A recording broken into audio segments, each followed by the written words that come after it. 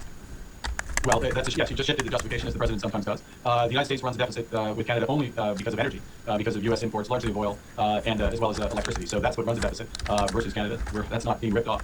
In fact, we sell that energy, particularly the oil, at a discount to world prices to Americans. So perhaps we should ask for that subsidy back. But it's pretty clear that he thinks your country can be pushed around.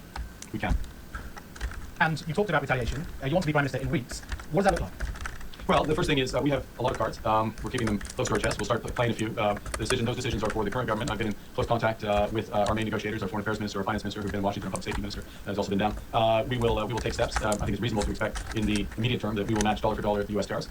We will target our tariffs against those goods and services that will most affect the United States and least affect Canada. But to be clear, this will have an impact on the Canadian economy. That impact will be felt more quickly and to a greater extent than the U.S. But Canadians are in no mood to make any concessions here. This is entirely unjustified, and we have many other options that we don't want to deploy, but we will if we have to. Well, could you imagine, for example, trying to target the Trump circle, perhaps tariffing Tesla's electricity, energy, potash, for example?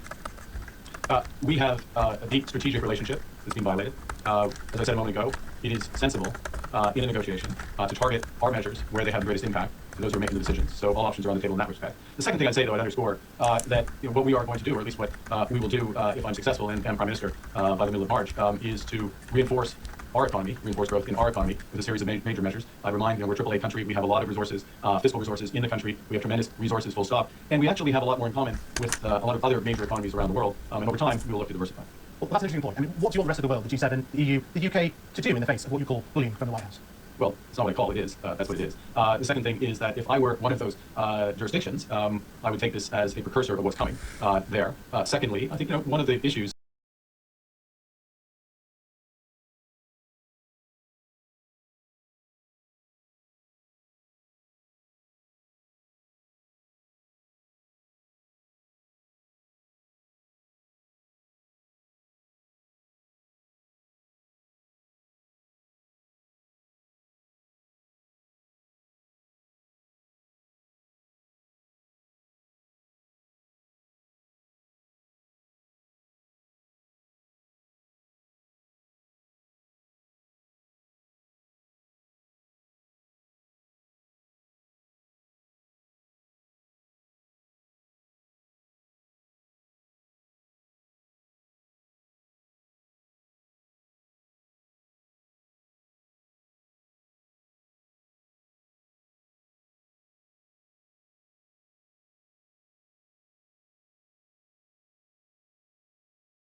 How did Yoshi's Island go from this to this? And also, where on earth is Diamond City? The role of Nintendo's flagship Italian plumber is a complicated one that, over 40 years of nonsense. Is today's movie better or worse than Troll 2? You be the judge. Welcome to Sixflix, where I take a deep dive into the cinematic sewer to help you embrace your inner horror geek. I'm cracking AK the horror geek, and today we're tackling Claudio Fracasso's ridiculously absurd Zombie 4 After Death. Released in 1989, Zombie 4 finds Fracasso making yet another Italian Walking Dead film. As you may recall, he teamed with frequent collaborator Bruno Mattei over on Full Team Zombie 3 a few years earlier, but here it's all Fracasso. Yeah, you'll probably want to strap in for this one. Written by his wife Rosella Druni and featuring a surprisingly clothed performance from adult film legend Jeff Stryker, Zombie 4 has everything you could ask for. But the real question is it flattery? Let's get to the gore and find out. Oh, and before we get started, today's video is sponsored by patron Stephen Wilcox, no spam, and not your target demographic. I feel like we've really upped the name game this week. If you'd like to help free me from YouTube's tyranny and sponsor some videos, you'll find a link in the pinned comment in the description below. And now, let's get bloody. We fade in on some voiceover exposition. They were scientists, experts in chemistry, biology. I for one love when this happens. Don't show me anything, just tell me about it. Hard for me to tell an auteur like Claudio Fraccasso how to make movies, but I think this is out of focus. Starring Chuck Payton, aka Jeff Stryker. Sadly, this was a step down in production value from all the adult films Stryker had been making previously. And is it just me or is this basically the baseline of Lionel Richie's Running with the Night?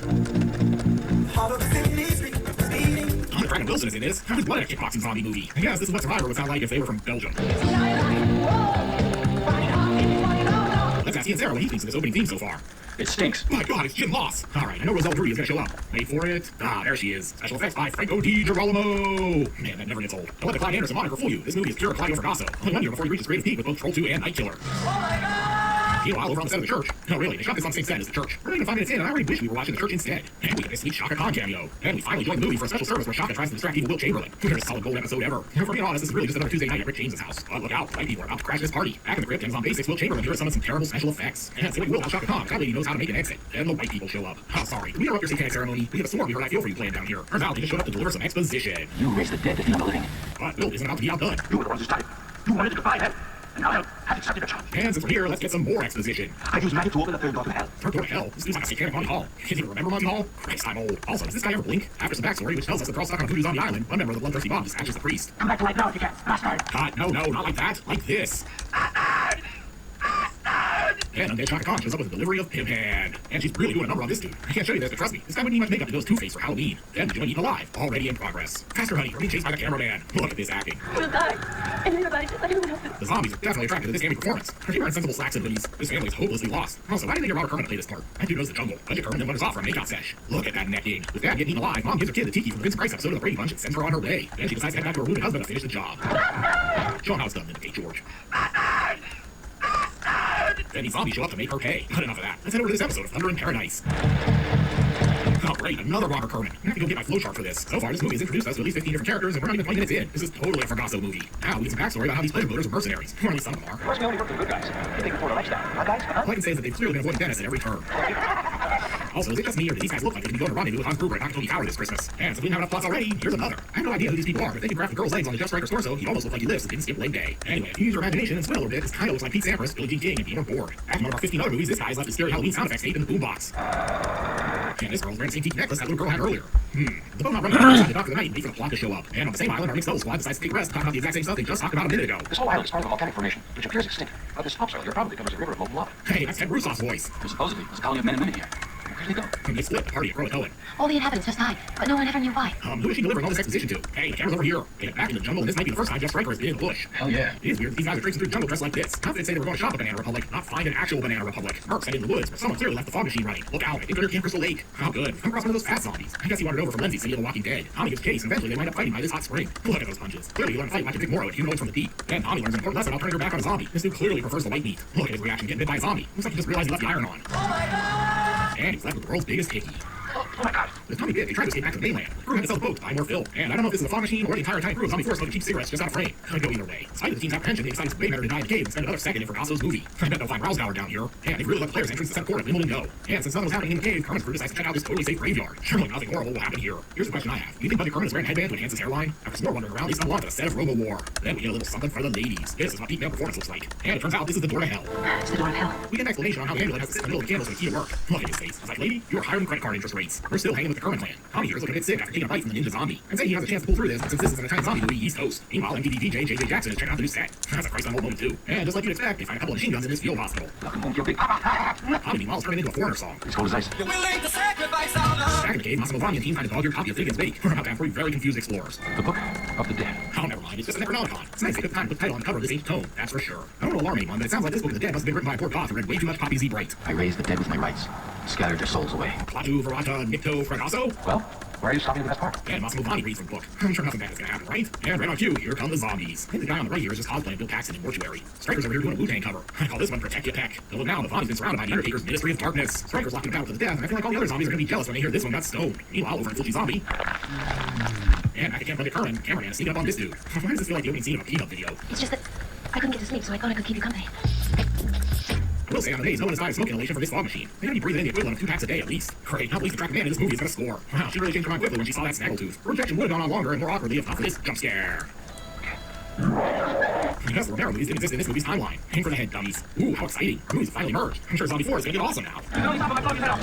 Clearly, Jeff Striker has seen some George Romero movies. Good job, Jeff. And Claudia Fragosso's version of Thriller feels a little underwhelming and derivative. If you guess Tommy was gonna wake up as a zombie, give yourself a screenwriter's credit. He gives her some pinhead and gets the first base. Well, that's happening. Best value Kim Basinger is trying to waiting for a PS2 restock. What was even more concerning was the fact that many players were even choosing to pick up the PS1 over the Dreamcast. Throughout the year 2000, the 5-year-old PS1 outsold the Dreamcast 5-1. Obviously, the older PS1 hardware was being sold for much cheaper than the Dreamcast, but still, it wasn't a great sign. Also, the upcoming PS2 was going to be backwards compatible with PS1 games, so it would be fair to assume many of the people who had bought the PS1 throughout 2000 would be more likely to stick with the PlayStation ecosystem and get a PS2 down the line. The Dreamcast didn't have that advantage. Another advantage that the Dreamcast missed out on was DVD support. As we've mentioned a few times throughout the series, the PS2 supporting DVDs and having the ability to be used as a DVD player was one of the biggest reasons why that console achieved such an absurd amount of success. With the DVD players being relatively new, many people who were looking to purchase one quickly realized they could just buy a PlayStation 2, netting them a brand new game console and a DVD player at the same time. Sega meanwhile chose to avoid DVDs this generation due to their higher cost, sticking by their proprietary GD-ROM format. But they quickly learned that extra cost would have been worth it, as they gave Sony a major advantage with this decision. Sega had been extremely forward-thinking with Dreamcast and nailed almost everything, but this one big feature they had chosen to ignore was a brutal blow. Sega's internal projections stated that the Dreamcast needed to sell at least 5 million units in the US by the end of 2000 to be considered a sustainable platform. It fell 2 million units short of that goal. With the Dreamcast falling behind quickly, Sega cut the price down to $149 in North America, making it half the cost of the PS2. But as we mentioned previously, Sega was not in a position to sustain price cuts like this. Even if sales improved, there was no money being made. As the Dreamcast held on for dear life, the gaming industry continued moving forward, with Nintendo announcing their new GameCube system in May 2000, and with Microsoft joining the console space, announcing Xbox in early January 2001. Meanwhile, PS2 stock was becoming more accessible and the console was flying off the shelves. With all of these factors combined, the writing was on the wall. There was no way Sega was going to be able to keep up in a console space with 4 different systems on the market. Thus began an internal struggle among Sega, with many of the top US executives, including President Peter Moore, strongly advising that Sega leave the console business. Top Japanese executives were vehemently against this, at one point standing up and walking out of a presentation that Moore was given. But ultimately, the numbers don't lie, and if Sega wanted any hope of continuing on as a company, they would have to leave the console space behind. And after much strife, they eventually did. On January 31st, 2001, Sega announced they would be exiting the console business. The Dreamcast would be discontinued on March 31st, 2001, just 18 months after the console's promising North American launch. Following this announcement, Sega would continue to support the Dreamcast for the next year or so, putting out the games that were already scheduled for release. But they would also act as a third-party publisher, releasing games on other platforms. While it was certainly a dark day for Sega fans and employees, the general reception to this news was somewhat positive. Sega's stock price soared, and many industry insiders were happy to see Sega focusing on software, as that's what they were best at. Sega got to work quickly, announcing a partnership with Microsoft in March 2001 that stated 11 2011, Sega games would be coming to Xbox, and Sega was there on day one of Nintendo's new GameCube console with Super Monkey Ball. It was certainly bizarre to see Sega games coming to other platforms, with the most famous of all, of course, being Sonic Adventure 2 Battle, launching on GameCube in North America on February 12th, 2002. It goes without saying that seeing Sonic on Nintendo hardware was just utterly mind-blowing. It felt like living in a complete alternate reality. Obviously, the Dreamcast and Sega's console business was long gone at this point, but I feel like Sonic being on a Nintendo platform was the true "it's really over" moment. Ultimately, this decision to go third-party saved Sega, with the company announcing they had a profitable 2003. This was their first profitable year in half a decade. That brings us to the end of the Dreamcast story, and as I look back through it all, it's just astounding to me how fast everything fell apart. As we head to the last segment of this video, where we summarize how not to save a console, I'm left with a whirlwind of thoughts in my head. The Sega Dreamcast has to be the most tragic story we've talked about throughout this series so far. Most of the failed consoles we've covered previously had easily recognizable flaws and mistakes, whether it be the console features, the marketing, the branding, the games, or whatever else. But the Dreamcast didn't have any of those problems. It was a well-made machine with futuristic features, a great slate of games, and a lot of early enthusiasm. And yet, it faced one of the quickest console deaths we've seen. In the case of Dreamcast, most of its problems stem from factors completely out of its own control. First and foremost, Sega's negative brand reputation and company status set the Dreamcast up for failure. For years, Sega released unintuitive hardware that they were extremely quick to drop. This led to a lack of trust from both consumers and game developers. There was a hesitation to support anything Sega was doing because you never knew when they would suddenly choose to move on. The Saturn was the biggest example of this, as the company seemed uncommitted to the product before it was even officially released. For a lot of players and developers, especially in the Japanese market, the Saturn was the last straw, and they were never going to go back to a Sega console again. Sega's only option was to try and rebuild the reputation. They had to deliver a fantastic new console that could help erase the poor memories of the past. No matter how good that new console was, it was going to take time to win back customers, but it was time that Sega couldn't afford due to their string of previous failures crushing them financially. If the Dreamcast had come under different circumstances, Sega could have roughed it out, and despite being overshadowed by the competition, they would have continued releasing great games, pushing online console gaming forward, and gaining back trust from fans and development partners. It could have set them up for a slam dunk follow-up system, but they were already too far gone. If they didn't get out of the console market when they did, bankruptcy would have hit them long before a follow-up console could. Another factor that hurt the Dreamcast was Sega's internal strife and general lack of direction. There seemed to be a growing disdain between Sega of America and Sega of Japan around this time. This once again takes us back to the Saturn, when Bernie Solar was hired and immediately moved away from the platform. It seemed from that moment forward the two branches were never fully on the same page. There were many disagreements about the Dreamcast features, most notably Sega of America having to push extremely hard for internet services. The bizarre firing of Bernie Solar coming about a month before Dreamcast's North American release was also a big red flag. Going through major internal changes 1 month before a console launch is never going to end well. There were some other events in the general gaming market that harmed Dreamcast as well. The biggest was of course the PS2, but I don't think we need to get into that too much. It goes without saying that a single console dominating the market that strongly is not going to bode well for its competitors. But aside from the PS2's dominance, I think the upcoming GameCube and Xbox consoles pushed Sega out as well. The console space had already become crowded with the big three of Sony, Nintendo, and Sega, with Sega beginning to be squeezed out. Now a fourth console is going to be thrown into the mix with Xbox, and with Microsoft being an extremely dominant company in North America, they would be gunning for the region where the Dreamcast had found the most success. I don't always see people mentioning this. The story is always just Dreamcast versus PS2, but I think the Xbox reveal was the true breaking point. After all, the Dreamcast discontinuation announcement came just a few weeks after the Xbox was first shown. Sega had failed to gain a significant install base in a 1v1 with the PS2, so it was only going to get worse with two other consoles joining the competition. To focus back more on the console itself, I stand by the fact that I think Sega nailed almost everything. The only major mistake I identified was the lack of DVD support we mentioned earlier. This is a mistake that every console manufacturer made this generation except for Sony, and it's not a coincidence that the only console to support DVDs with no adapters or add-ons required was the console that rose above the rest. It's a shame because the Dreamcast did so much forward thinking and nailed every feature they were banking on, but missing out on the DVD revolution was a killer. All in all, the failure of the Dreamcast was an unfortunate but nearly unavoidable outcome. Sega was just too far gone, and despite the Dreamcast's valiant effort, it wasn't enough to turn around Sega's hardware aspirations. But on the bright side, Sega was able to become a massive third-party publisher and find a lot of success there, saving the company. While it certainly stung Sega fans around the world to see them leave the console space, I think we would all agree it's a better outcome than losing Sega entirely. Sega reached a much more stable and successful place once they stopped making consoles, and that has continued to the present day. In fact, Sega is absolutely killing it lately, overseeing incredibly successful franchises like Persona and Yakuza. They've recently made a commitment to bringing back old beloved IPs like Jet Set Radio and Crazy Taxi. And of course, their all-important mascot Sonic is doing better than ever with some very high-quality game releases and a billion-dollar movie franchise. As much as the story of Dreamcast may hurt, it's clear that it was ultimately the right decision for the company. And while it may not have been a major success at the time, the Dreamcast has lived on as one of the most widely praised and beloved retro game consoles of all time. The Dreamcast will always be remembered as Sega's last console, but it was also a truly incredible piece of tech with a legacy that has lived on to this very day, and I think that's pretty special. I hope you enjoyed this episode of How Not to Save a Console. If you did, please leave a like and subscribe. It helps out the channel a ton. The Dreamcast was one of the most highly requested consoles for me to talk about in the series, so I'm glad I could finally make it happen for you all. Thanks for watching.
Draw your pentagrams and get ready to shout at the devil because today's sick flick occurred. But enough about that. Can this killer sacrifice enough victims to the Dark Lord to recommend 5 bar bag rating? Let's go to the lore card. In terms of personality, the first power is a little light. We get some pentagrams carved in flesh, one impaled cop, a stab none, stick on hands, and that's about it. There's not enough gore here to give this one anything more than a 2 bar bag rating. First power isn't a super sick flick, but I've always had a soft spot for it anyway. Looking for another cult classic where a detective hunts a supernatural killer? Then be sure to check out my review of Silent Rage. You'll find a link here on screen. I'll meet you over there. Until next time, I'm Mike Bracken, aka Horror Geek, bringing you all the splatter that matters.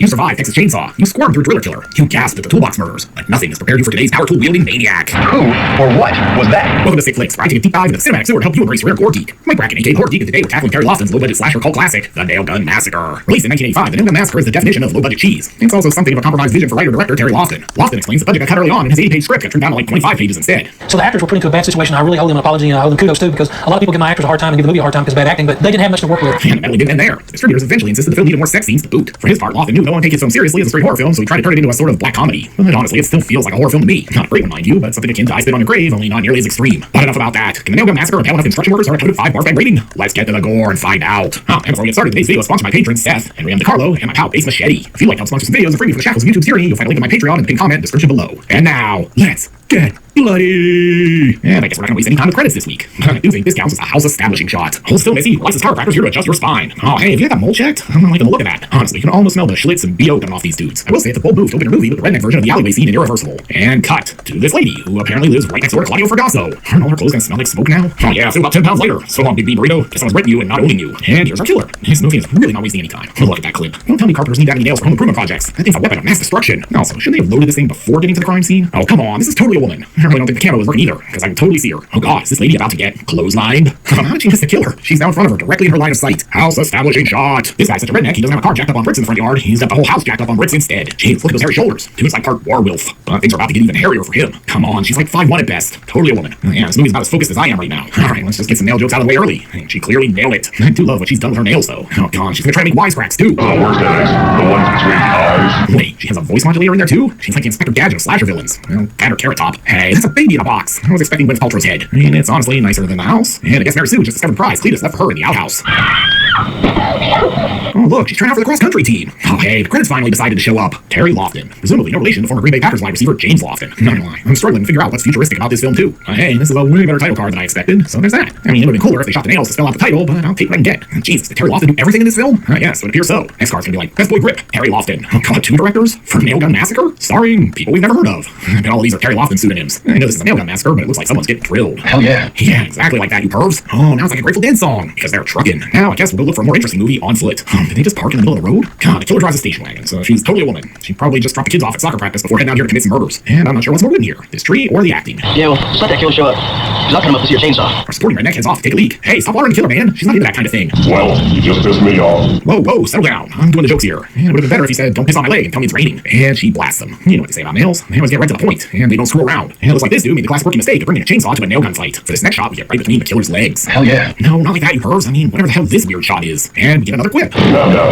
you really shouldn't hold these over me. I really think this chick is trying to take over my show at this point. Jeez, this is the busiest stretch of deserted highway ever. It's like a parking lot out there. Hey, it's Officer Charlie Daniels. Good luck finding the devil down here, but I got a shitty GMC parked illegally. Over. It's clean. Guess they haven't been hauling ass. Alright, we have to talk about this scene, because this is actually Terry Lofton's grandmother, who got roped into the end of the movie when the actress they hired didn't show. She is honestly blonde, reading her lines off the script on the counter. Hey, look, she even flubs a line. I bet you ain't never seen wild butterflies in these parts. And this is why I love low-budget trash cinema so much. Oh man, this dude's got a MASH shirt. Two kids remember MASH? Christ, I'm old. Jesus, the scene is interminable. No one will be seated during Nail Gun Massacre scrolling buying the grocery scene.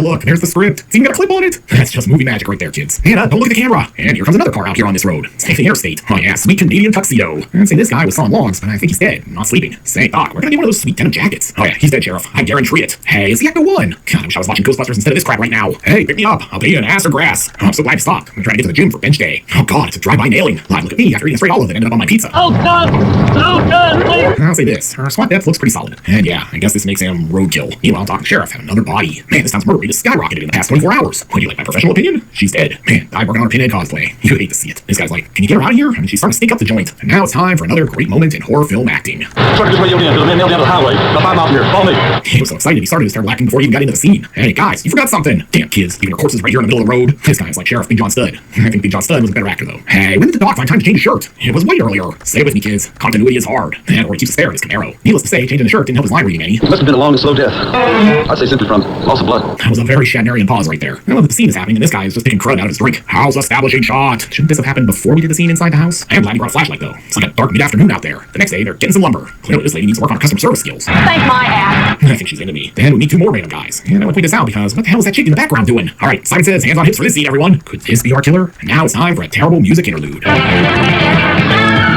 This sounds like the opening theme to a square dancing tourney that was shown on ESPN2 at 4 a.m. on a Wednesday morning. Hey, it's young Eric Bischoff! I don't know. Bischoff really did kind of dilute the whole NWO thing. These are hardly the outsiders. And the hearse broke down. Probably got a nail in the tire. But don't worry, the sheriff is here. I slapped a sticker on here so they know to tow it if it's still here tomorrow. Jesus, all this guy does is put on his hat and then take it off. Hey, you forgot the camera! Yeah, you're gonna need to pass that over here because I'm gonna need help getting through the rest of this movie. Hey, way to make your movie. I can't believe it's not Eric Bischoff. But look out, someone likes to watch. And we're gonna have to jump ahead here because there's more bumping and grinding than a lap dance at the strip club. Prince is not gonna like that one bit. But there is a fun fact here. Well, maybe not so fun. John Rutter, aka Hal, aka Discount Eric Bischoff, got divorced because his wife was sure he was actually having sex with actor Shelley York during the scene. It's long been debated as to whether she was right or not.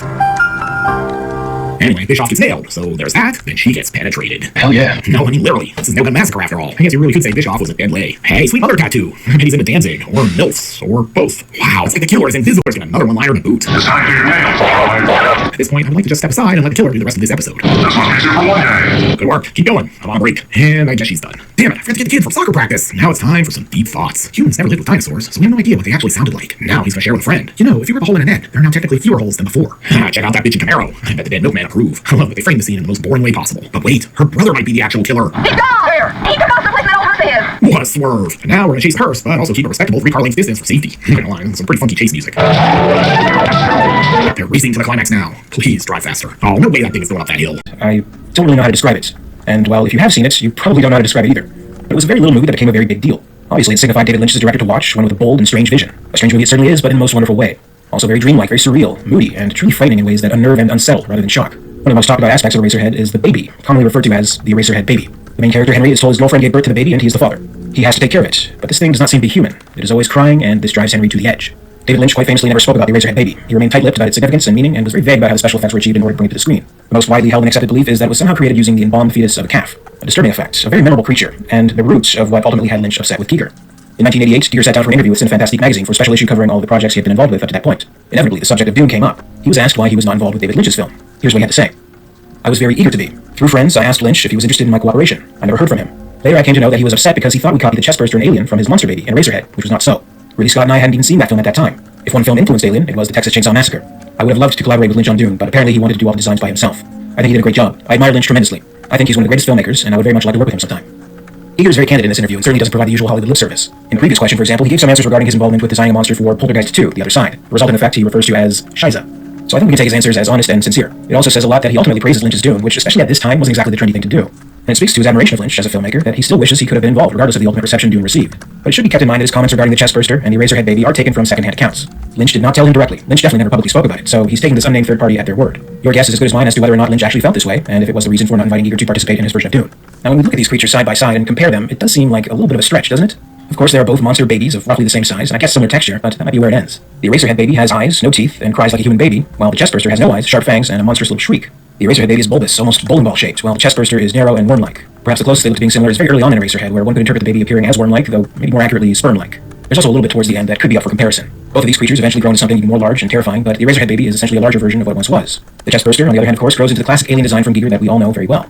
And there is an important point that Giger leaves out of his defense, and I'm curious as to why he didn't touch on it in this interview. The full-grown adult alien is undisputedly Giger's work and design, but he didn't actually design the chestburster, at least not as we know it in the final film. Giger has been on record many times as saying that when it came to designing the chestburster, he took inspiration from the Irish painter Francis Bacon. In particular, the work 3 Studies for Figures at the Base of a Crucifixion.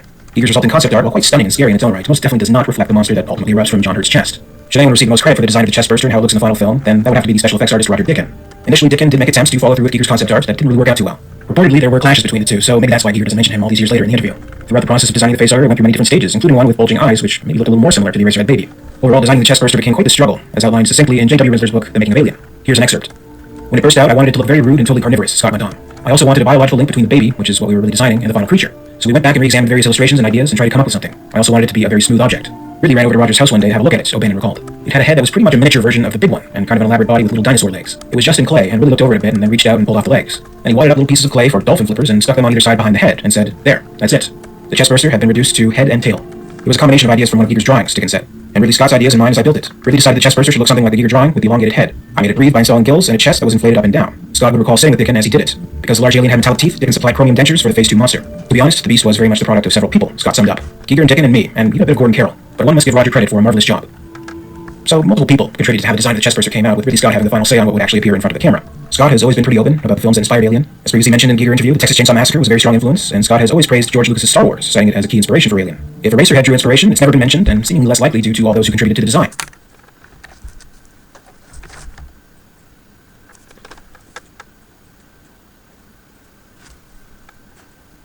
Eraserhead at some point, and maybe it was in the back of his mind when giving the final say on the chest burster. While Eraserhead was initially released in 1977, premiering in film festivals in the United States and France, its prominence was slow to grow. Screenings for the general public didn't really take place until February of 1978, and it was first marketed as a midnight movie, playing alongside other off-kilter features such as John Waters' Pink Flamingos. Very gradually, its reputation grew, as did its potential for a wider release. The film wouldn't get a release in the UK until March 29, 1979, well after Alien's production. Thanks to the incredible detail of accounting making of Alien in Rinsler's book, we can even know the exact date the chest burster scene was filmed, August 4th, 1978. It's still entirely possible that Ridley Scott may have been in the United States before the production, during the midnight movie era of Eraserhead. Other well-known directors and producers discovered it during this time, including Mel Brooks, who would later hire Lynch to direct The Elephant Man, and Stanley Kubrick, who was enamored with the film and brought influence of it into The Shining. So I wouldn't say it's completely out of the realm of possibility, despite Giger's claims. It's just that it doesn't seem likely. It probably was just a coincidence, and unfortunately David Lynch reportedly felt otherwise. What do you think? Do you see the similarities? Could the Eraserhead baby have influenced the chest burster in some way? Let me know what you think in the comments below. Also, I'm curious to hear from you what your favorite David Lynch films are, so let me know that as well. For me, and not necessarily in order, I love Mulholland Drive, The Elephant Man, and most definitely Eraserhead. Regardless of this one specific case where possibly Eraserhead and Alien may have been linked, his influence in film as a whole is undeniable. You can look at his films and his attitude toward filmmaking and truly understand that this man was not just a filmmaker but an artist, and his films were works of art. Engaging, provocative, open to limitless interpretation, allowing the audience to take from it what they bring into it, and hopefully also take something new out. Everything great art should be. That's something, unfortunately, that's increasingly rare when it comes to film. Looking back on his incredible career, it's such a miracle that his work was able to reach the mainstream the way it did, and I really don't think we'll ever have another filmmaker quite like David Lynch ever again. I can't believe that he's now gone. He was a fantastic artist, and I'll truly miss him. I know I'm not alone in feeling that way. Goodbye, David, and thank you. As always, I very much appreciate you watching today's video. Be sure to leave a like if you enjoyed it, and be sure to subscribe if you want to keep up with the latest videos from the channel. My very special thanks goes out today to Brendan James, Xeno Shadowmorph, and Xenozip, Queen Tears of the Patreon Hive. Thank you to Gregory Ford and John Griggs, the Highest Praetorians. And a very special thanks to Lady Anne in the Ellen Ripley Tier of Excellence. Finally, a very big thank you to Nicholas Butta and Frank, the Alien Theory Whale Utah executives. If you'd like to join the Hive and support the channel, check out my Patreon page for further information. In the meantime, you can follow me on social media. Follow @Alien_Theory on X, formerly Twitter. Follow @Alien3YT on Facebook and Instagram for more. And until next time, this is Alien Theory, signing off.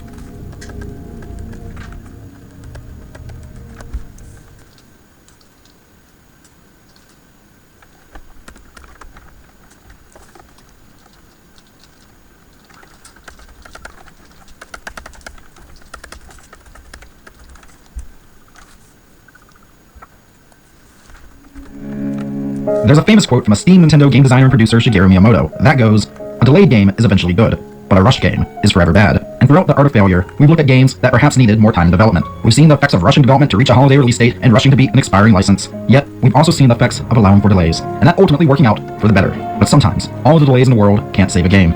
Sometimes a game gets delayed to the point that's assumed it will never come out. Sometimes a game gets delayed to a point where it seems impossibly big in scope. And sometimes a game winds up in development purgatory, an odd state of limbo where it has almost no chance of escaping. The story we're telling today does not solely deal with delays. Rather, this is a story of ambitions and dreams. It is also a story of stress, sickness, confusion, and exhaustion. This is a story of a game that many thought could change an industry, but never even had the chance to try. This is the story of Sonic X-treme for the Sega Saturn and its death during development.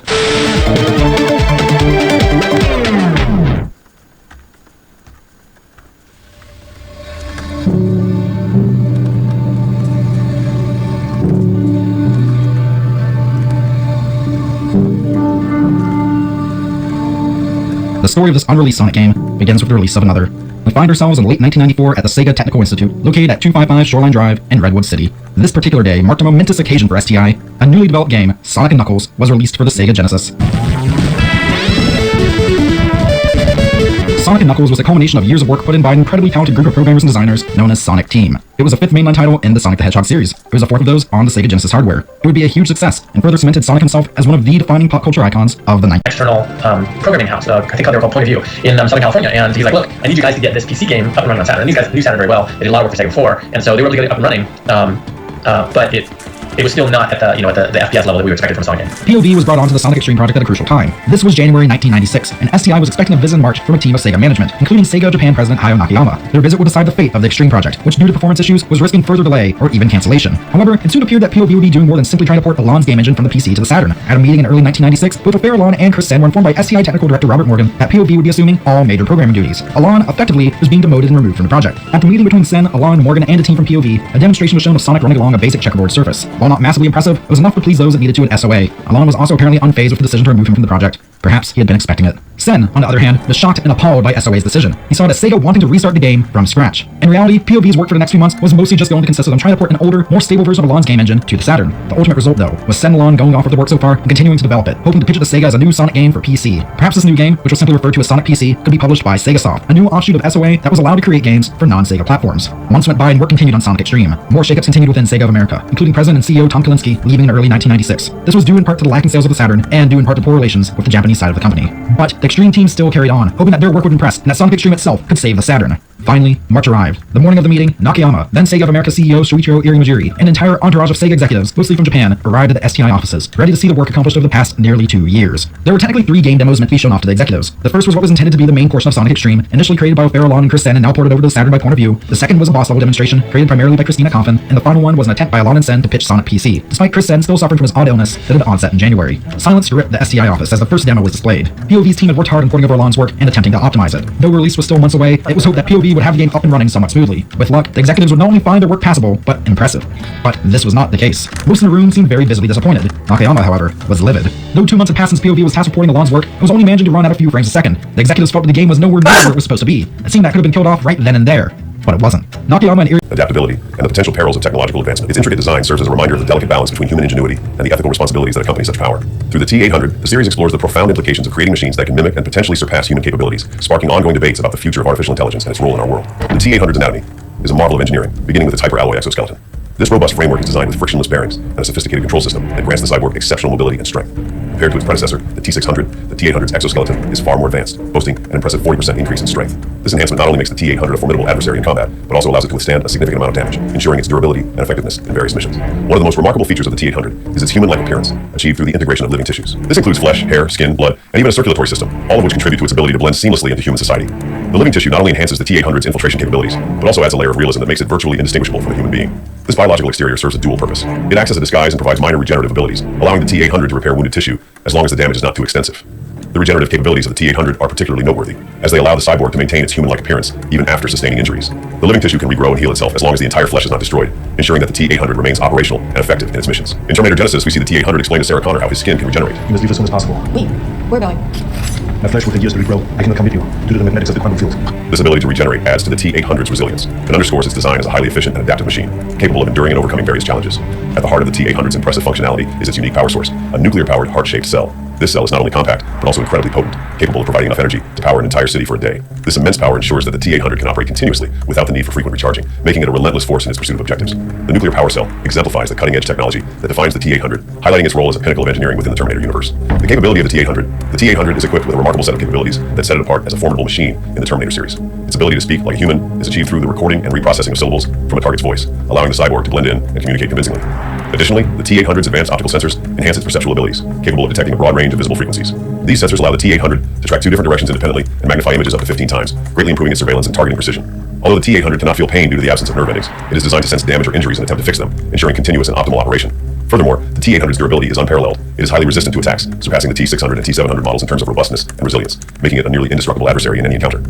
Intelligence and reproduction of the T800.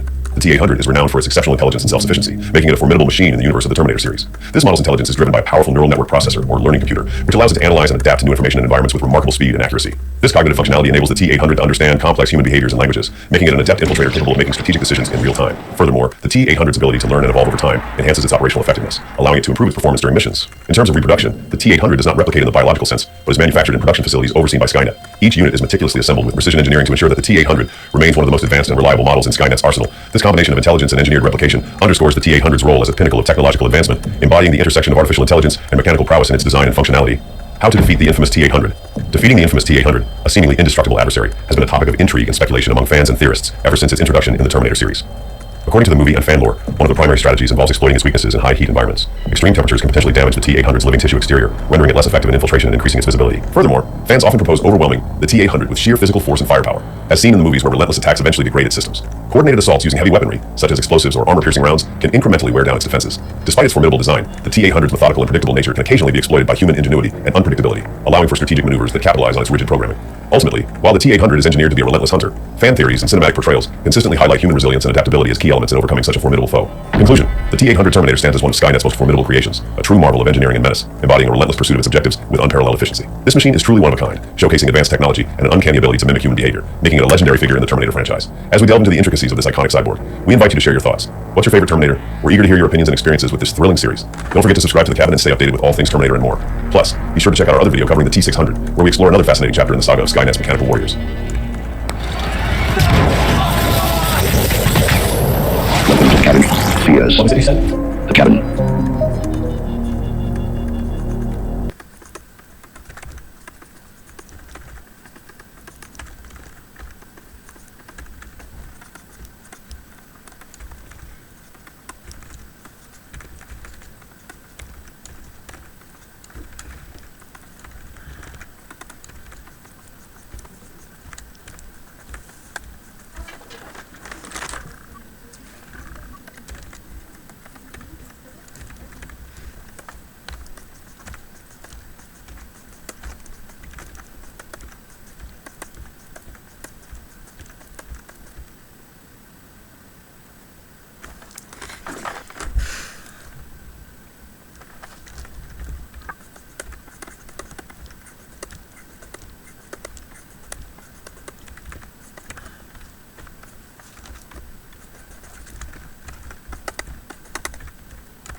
Here to showcase his breakthrough, he teams up with Tom Hall. The two work feverishly until 5 a.m., creating a demo titled Dangerous Dave in copyright infringement.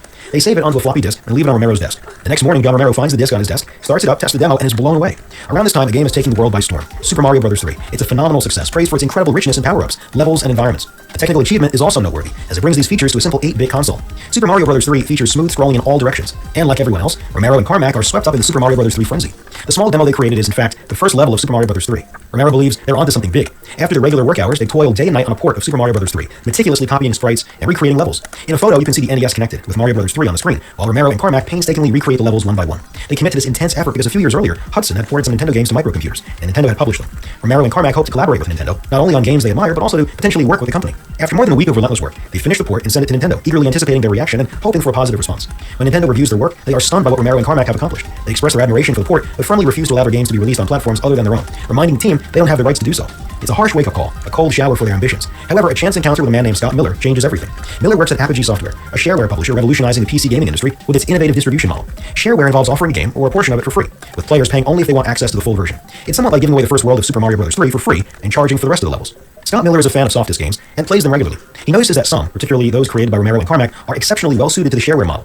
While playing Pyramids of Egypt, he spots John Romero's name and decides to reach out to him about publishing his games. Knowing that Softdisk wouldn't allow direct contact, Miller devises a more discreet plan. I noticed that Softdisk had some great games that fit perfectly with the shareware format, Miller later explained. One of them was made by John Romero. Since I knew Softdisk wouldn't let me contact him directly, I took a subtler approach.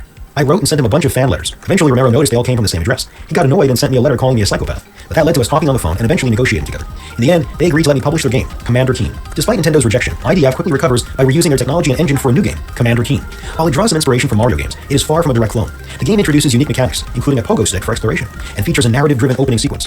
While some elements may feel reminiscent of certain Mario titles, the game is distinctly their own creation. Apogee Software agrees to publish Commander Keen, and it becomes a surprising success, largely thanks to its advanced technology for the time, including smooth scrolling in all directions, a standout feature on PCs of the era. When Al Bakovius, CEO of Softdisk, learns about the success of Commander Keen, he is furious. The game was created using Softdisk's equipment and resources, and more importantly, he fears the company's best developers might leave after the newfound success. In response, Bakovius takes legal action to force the team to remain at Softdisk for an additional 2 years. Romero, John Carmack, and Adrian Carmack are disappointed but initially resigned to spending 2 more years creating small games for Softdisk. However, Scott Miller steps in, securing an excellent lawyer to negotiate the release. The result is a compromise. Instead of 2 years, they are required to produce 1 game per month for Softdisk for just 6 months. On February 1st, 1991, John Romero, Adrian Carmack, John Carmack, and Tom Hall officially established their own company, naming it id Software, and not ID Software. The name stems from their earlier group name IFD, with the F removed. More importantly, id reflects the term in demand, a phrase they had used while searching for significant projects. However, they ultimately keep the name simply because they think it's cool, id Software. While things appear promising, challenges quickly arise. On one hand, they must fulfill their contractual obligations to Softdisk, developing a game each month. On the other hand, their future hinges on the success of their games sold via Apogee Software's shareware model to generate revenue for their fledgling company. Effectively, they now have 2 full-time jobs. Despite these hurdles, the team remains undeterred. They are driven by ambitious goals, which they will soon bring to life with revolutionary projects that will forever change the gaming world. Shortly after the release of Commander Keen, id Software set out to expand the series with 2 sequels. These new entries introduced some gameplay variations, but remained closely aligned with the original. The rapid release of these sequels was made possible by brilliant innovation, implementing an independent engine logic. id Software designed their game engines, the core programs that handle physics, movement, and graphics, in a modular way, allowing them to be reused with ease by simply swapping out the game data. This approach enabled them to release 3 Commander Keen games in quick succession. The idea of separating the game engine from the game's assets also sparked another revolutionary concept, leasing their engine to other developers for a fee. To showcase its potential, they organized a seminar, inviting developers to see the engine in action. During the demonstration, they swapped out Commander Keen's data for another game within minutes, emphasizing how user-friendly and adaptable the engine was. The developers were impressed, and some began licensing the engine. Even Apogee Software joined in, contributing additional revenue for id Software. Unbeknownst to them at the time, id Software had just sparked a revolution in the gaming industry, the public licensing of game engines. This concept would go on to form the foundation of modern game development, with tools like Unity, Unreal Engine, CryEngine, and many others following the same model. Remarkably, id Software achieved this groundbreaking innovation in 1991. What's even more clever is how they managed to keep other developers occupied with the Commander Keen engine while they moved forward, developing new technologies and preparing to redefine the industry yet again. Shortly after, id Software released Dangerous Dave and the Haunted Mansion. Originally a game released the previous year by John Romero, this sequel was light years ahead of its predecessor. While the first was a run-of-the-mill platformer, this sequel changed the game entirely. The once ordinary hero became much cooler, now blasting zombies and monsters with a shotgun.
I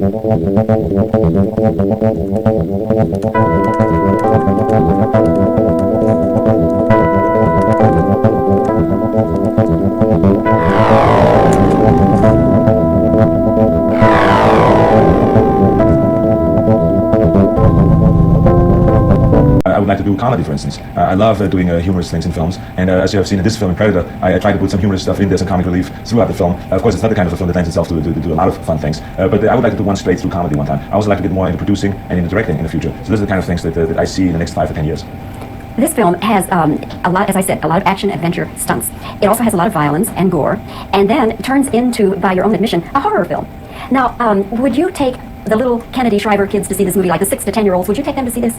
Well, it doesn't really matter whose kids they are. The fact of the matter is that each kid should go and listen to what their parents have to say. That's really the bottom line. I'm not out there to tell kids of any age that they go and must see this film, because I think that the parents are responsible to let the kids know if they want them to see the film. And this is why we have, after we have done a film like Predator, we give you the rating board, and the rating board says to you, this is an R-rated movie, or this is a PG-rated movie, or whatever it may be. And so then the parents think this is on the poster, and this is on the trailer, and so on, and in the commercials, on television, and the parents then make up their own mind. Now, most kids are the way I was, and that is that when the parents said, don't do something, then I went ahead and did it. And it's just simply because the parents said, don't do it. I mean, whatever my parents said, I always go into the opposite thing. It goes through a stage like that. And then when you grow up and get to the age I'm in, you look back and you say how right my parents were. Everything they said to me and that I should do was absolutely right. And sometimes you regret you haven't done the things that they told you to do. But that's the way it is. As you look at the film, Arnold, I'm talking about the raw footage, were there any things that you said, no, wait a minute, that's too much, that's too violent, that's too gory? Did you have any of that kind of input? Every film that I do, I have a tremendous amount of input. If it is choosing which script we're going to film, which director we're going to hire, which kind of changes we're going to make in the script, who are the stunt coordinators, and on and on and on, and how gory a scene is going to be or not. But I tell you, in this situation, in Predator, we have had the fortune of having a very smart director by the name of John McTiernan, he's a genius. He's like another Jim Cameron who did the Terminator. And guys like that have such a sense of what is too much and what is not enough. They come up with a real good middle ground. They shoot much gorier than you actually see on the screen. But then when it comes to the editing, they will cut most of it out, because one of the things we don't want to do in this film is to exploit violence. We show enough of what, for instance, the Predator has done to human beings in order to create and establish him as the villain, as the ultimate villain. And if we don't do something against him, he's going to do the same to us and let the audience feel like, oh my God, what is he going to do now with the rest of the guys that are in the jungle? So this is why you show the hanging bodies, skinned alive, and all those kind of things. But other than that, you don't want to really exploit the violence at all. And this guy, I think, did a great job. The special effects are absolutely marvelous. Do you know if any new ground was broken in the effects that are done? Well, I think in this film, in Predator, everything that has been done was kind of new grounds, because it was the first time that I've been part of a film where we, for instance, shot all of the action, the whole ambush on this village, on the guerrilla village. All of that was shot second unit. So they had all the time in the world to prepare themselves for the stunts, because as you could see, there's a tremendous amount of fire continuously in the village, and that becomes very dangerous. If you don't prepare that well, you're in deep trouble and you lose people left and right, because when those guys are on flame like that, full of flames, running around, you only can do that for around 15 seconds or so. Then that stuff that you put on the gel burns off and the body starts burning, so they have to then jump into a hole. The sand has to be piled on top of them so the flames go out, and then you dig them out again. So each guy has to have someone to protect them there. So those things were the first time I've seen that. Number two, the special effects in the way of making the Predator kind of camouflage against the background of the jungle. And then you look at the jungle and there's nothing there. And all of a sudden the jungle itself becomes alive and it rushes towards you and it hits you. And so to get the feeling what it's like being the soldier getting hit, and also getting the point of view of the Predator, the way he sees us. Not with normal human eyes, but with heat-seeking vision. He sees the heat of the body. And so then for that we hired a camera team. It was also the first time we ever used that. A camera team that has cameras that really can film heat. So we had to, for instance, go in and cover ourselves with bags, with suits that will create heat inside. Then we take it off quickly when the body's in tremendous heat, like if you come out of a jacuzzi or a sauna or something like this, and you run into the action in front of the camera, and then the camera will pick it up. It will pick up just the heat, not the actual the body, but the heat of the body. And so all this new technology has been used, and this is why I think the film has the impact that it has had when we screened the film to various different audiences. It has had the most positive impact. Is that the infrared then? It's kind of like infrared, yes. Yeah. Well, Arnold, it ought to do very, very well. It really should. Well, thank you. I tell you that we always test films, and you're always nervous before you test the film. You know you have a good film, but you don't know how it's going to, what effect it's going to have on the audience if they love it. And this film has had over 90% approval rating. And that means that you must have the women like it, the older people like it, the young kids like it. So we're very fortunate with this film. One last question. At any point when Maria saw the movie, did she go like this? I think that Maria knows enough about films. That she knows that they only look at the performance and not thinking that I really am about to get killed by this creature, by this predator and stuff like that. And she likes action movies, and maybe she likes it because of the anime, she likes it. I don't know, but she always enjoys her films, and she always takes her friends to see the films, and she's a real big fan of mine, and really gets carried away. Now Jesse Ventura, his wife, went to see the film, and when he got killed in the film, she started crying. So it has different effects on people, and he couldn't let his children see the movie because when they see the father be the first time in the film, and the father getting killed in the film, that's too much, for 7-year-old kid or whatever the age is. I think 7 or 8 years old, his son. Okay. Well, Arnold, thanks for coming to Dallas. It was fun to talk with you. I love coming to Dallas. I tell you, I have come to Dallas so many times on book promotions and on movie promotions and bodybuilding promotions and all those kind of things, and also just for fun, that I always felt that I was treated very well by the media in Dallas and have a lot of fans, so I enjoy coming back. Thanks.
Hello, friends. This week we have a very, very special guest, one of the most iconic action stars of all time, Mr. Jean-Claude Van Damme. Thank you so much for joining us.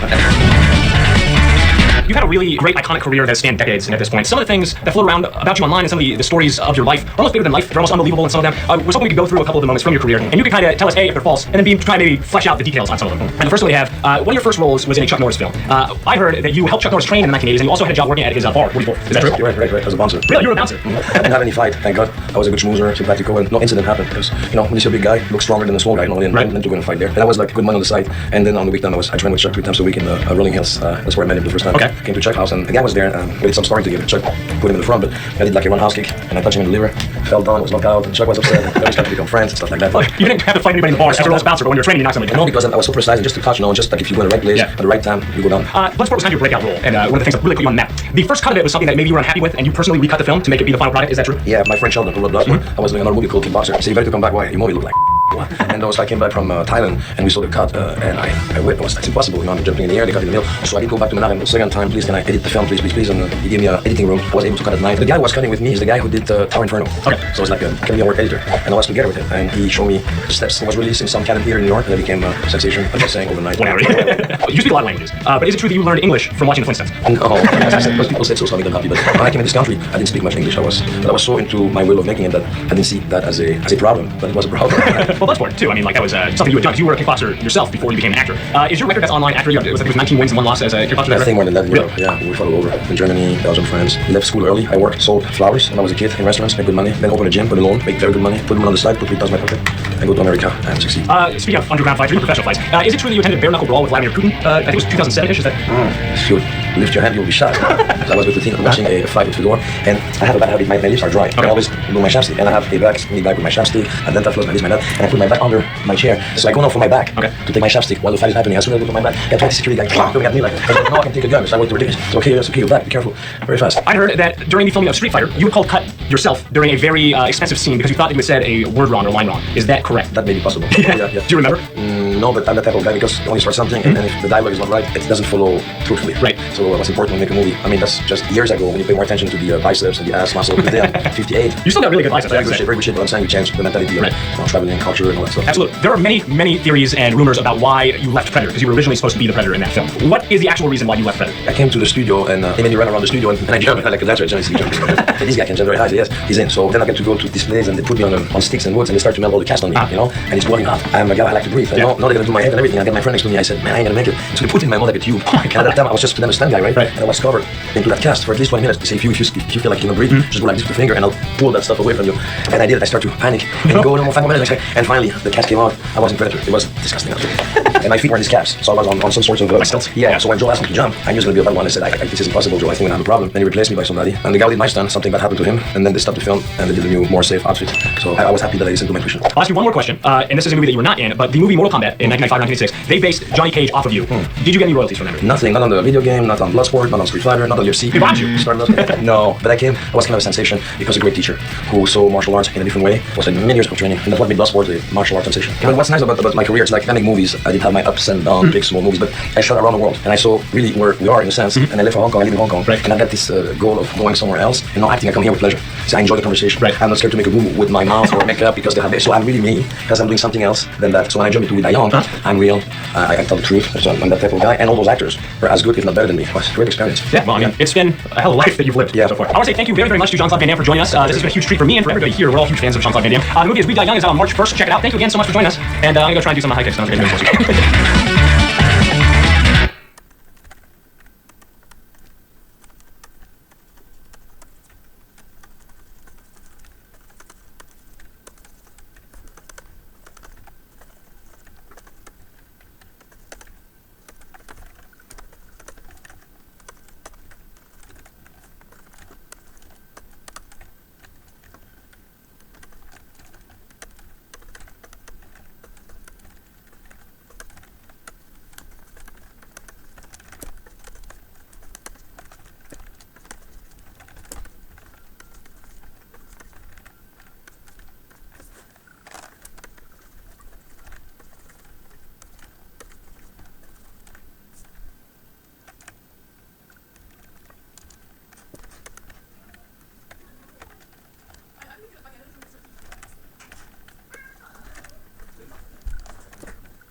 Sweet.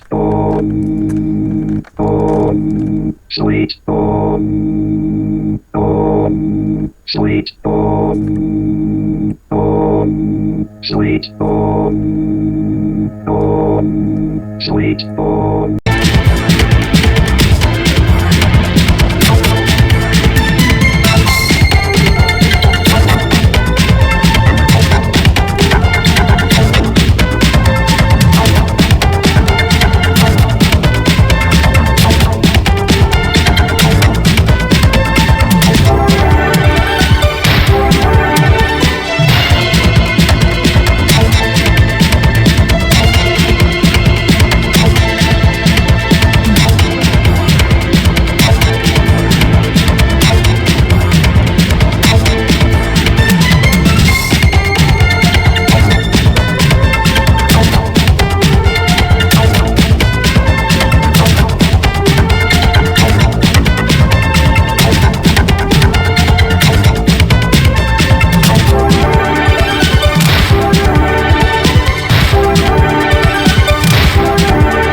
The instructions on your left screen. Store your program on disk. And now you move with the cursor up and down, left and right.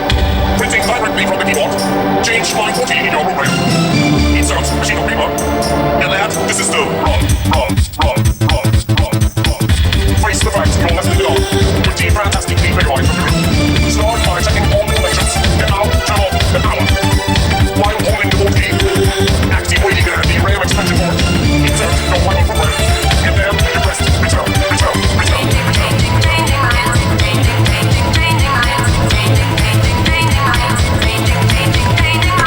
Read the instructions on your left screen. Store your program on disk. And now you move with the cursor up and down, left and right. Printing directly from the keyboard.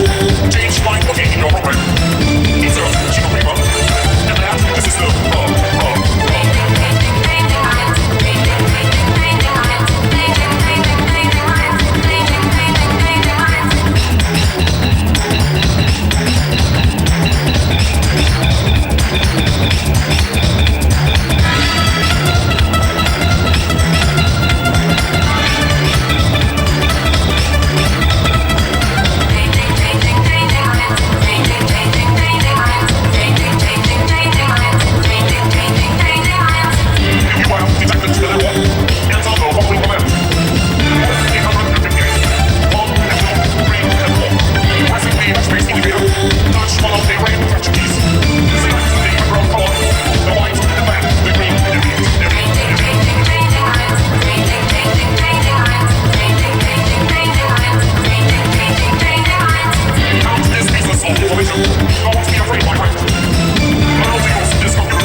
Przypałem cygaru na szojce czekaj zauwa. Podseczona tebe i garzem to sypia.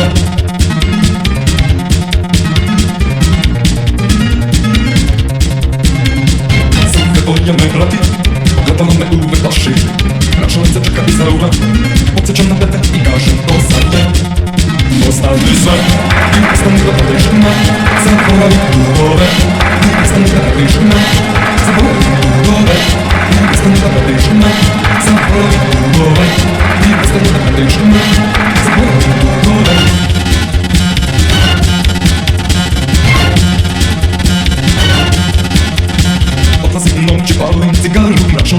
zaura. Podsyciona tepę i garzę to sadnia.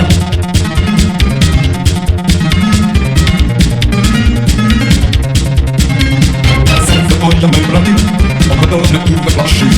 Placzące czeka mi zaura. Podsyciona tepę i garzę to sadnia. Ostatnie sen, nie postępę na tej szynę. Zakwalali górę, nie postępę na tej szynę. Zakwalali górę, nie postępę na tej szynę. Zakwalali górę, nie postępę na tej szynę. Zakwalali górę.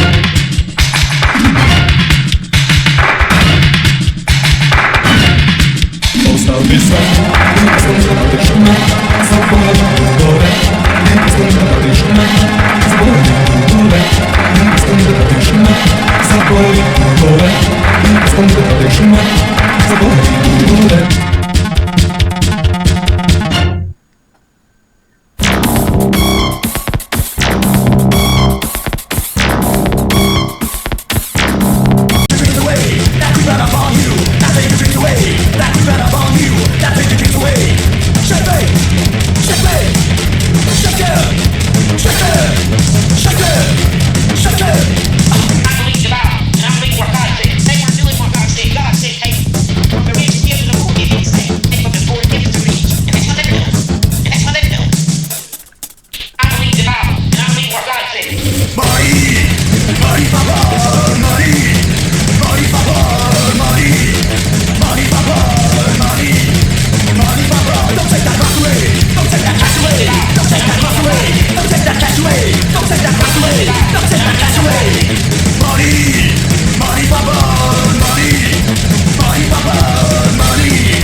boing, ping pong jack, boing, ping pong jack,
want to let you know.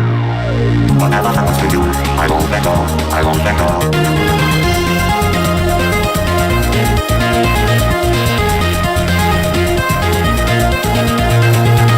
Glad to know that you care about your family. Don't you call me eccentric, but you kill me, without a trace of emotion, without a trace of emotion, without a trace of emotion, without a trace of emotion. I see you right in front of me. Dress code, red shirt, black tie. Your history, your history.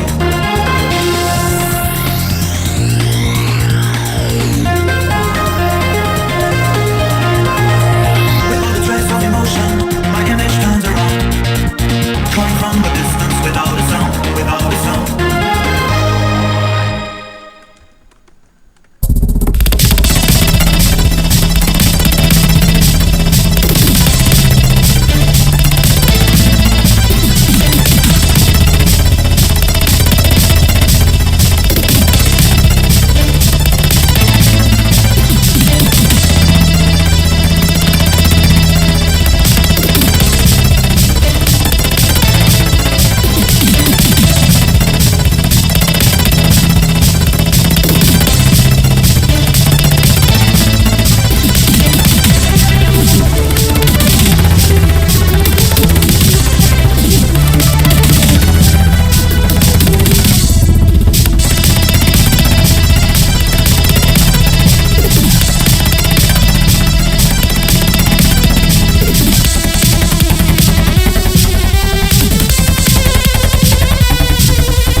versatility in the player's approach to movement with their defense against enemies' attacks or offense if attacking with damage yourself. It's very much akin to Dark Souls in a way, where parrying is essential, and without it, you'll be getting dealt lots of damage repetitively. You have to parry and attack, and then once the enemy finishes their attack, deal the next strike until you finish the dealing blow. It's a bit of patience on the player's end, but that's the point when it comes to these types of games with a heavy emphasis on combat. The amount of traversal in the player's movement is very pleasing to experiment with. I love when games allow this amount of mobility to the player's movement because it allows for experimentation on the player's behalf, when either being passive or using the time you have before combating an enemy to understand the overall mechanics, which gives nuance. Once you're ready and feeling confident, then you venture out to the unknown to experiment through the trial and error. Believe me when I say that you'll see yourself getting dealt damage a lot in gameplay. Enemies are not a joke and are very malicious in their nature. They will not only emit damage aggressively, but also know when to evade a player's attack to cover the ground and want to strike you yet again. This shows how the enemy AI doesn't mess around, but also reflects much of the player's gameplay. Within the control scheme, you'll see yourself using the square button to mostly deal damage in a 1 or 2 attack combo. Triangle will see you dealing damage with an upward slash on your weapon. Circle is a proprietary block function that parries an enemy's attack, and X is to evade in either 4 directions. There is a lot of attention to detail when it comes to not only making the best of the control scheme when it comes to combat, but incorporating these features into a seamless transition when it comes to the player's experimentation, it always becomes fluid in motion. Say, for example, you want to evade an enemy's attack, but then go into immediate strike against an enemy and counter with a leg sweep to then transition into a 1 to 2 hit combo for your weapon. Then you have the ability to do that. If not that, then jump in the air to slash down against the enemy if successful. The amount of versatility that lies dormant at the player's disposal is honestly so refreshing, and I did not at all expect to find in this gameplay.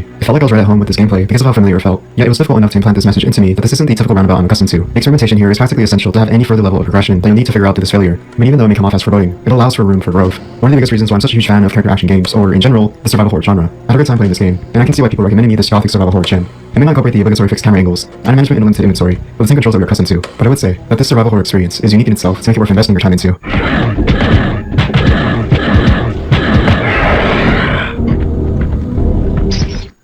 D, from just the title alone, is enough to warrant really anyone who wants to be intrigued to experience this weird horror adventure game for themselves. To further this curiosity, the development behind D is interesting. Developed by Warp, mostly known for the title here, as well as Enemy Zero and the indirect sequel, D2, had to jump through a couple of loopholes to get D published. The creator, Kenji Ino, would take inspiration and influence from Transylvania, particularly that of Dracula, when it came to the setting, themes, atmosphere, and story. However, he found that the inclusion of violence and the taboo nature of cannibalism was a necessary inclusion, although this was a heavily panned and criticized subject being featured in a video game, which was a huge risk and gamble. However, Eno thought this would cement not only his artistic and weird creative decision, but also drive sales and interest in people wanting to buy the game. By doing this, he would submit a quote-unquote clean version to publishers for approval, and at the last second, before they would ship copies, he switched it to the more grotesque and violent version. It was a very risky move on his part, but this would prove to be the best outcome he and his development team could have ever asked for, as this violent version sold phenomenally, exceeding their initial sale expectations. They were praised with universal acclaim, and after playing it myself, I can see why. Indeed, he plays Laura Harris, the daughter of her father, Dr. Ricker Harris, has Laura contacted with a very disturbing and out-of-pocket message from the police that no one ever would rightfully want to hear. Her father commits a mass murdering spree, killing everyone in the hospital where he worked at, and barricaded himself inside for no one to get in, and no one to get out. With such a revelation like this, Laura rushes to the hospital to discover the truth for herself. As if things can get any weirder, Laura finds a portal that transports her to an alternate reality, where she finds herself in a medieval castle, which is where the game truly begins. As the player can see for themselves, this game isn't like any other survival horror game they've probably seen,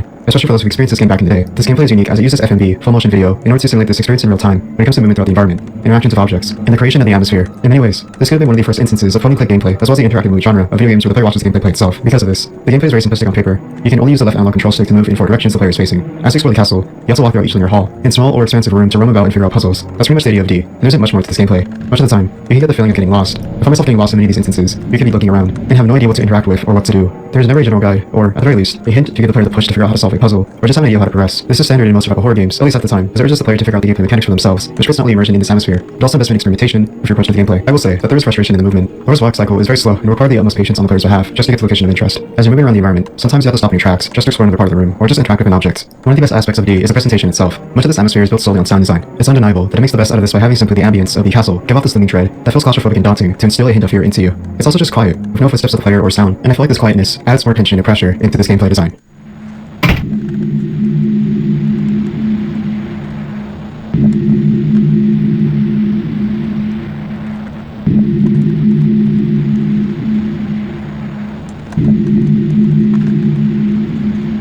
To add on to this, the cinematics of the FMV cutscenes, while unintentional, give off this unsettling vibe to the player because of how uncanny the 3D models of the characters look. It's very experimental, much like many of the PS1 games for its time, as we transition from the 2D pixel art of the SNES to the now more technologically advanced hardware capable of processing graphical qualities like this one. But it's because of this that contributes to making D very unsettling. It's an experience that is only 1 to 2 hours at best, that, while it may be a bit rough around the edges gameplay-wise to get into, is more than made up with its overall presentation when building the suspenseful atmosphere that captivates the player into wanting to play D.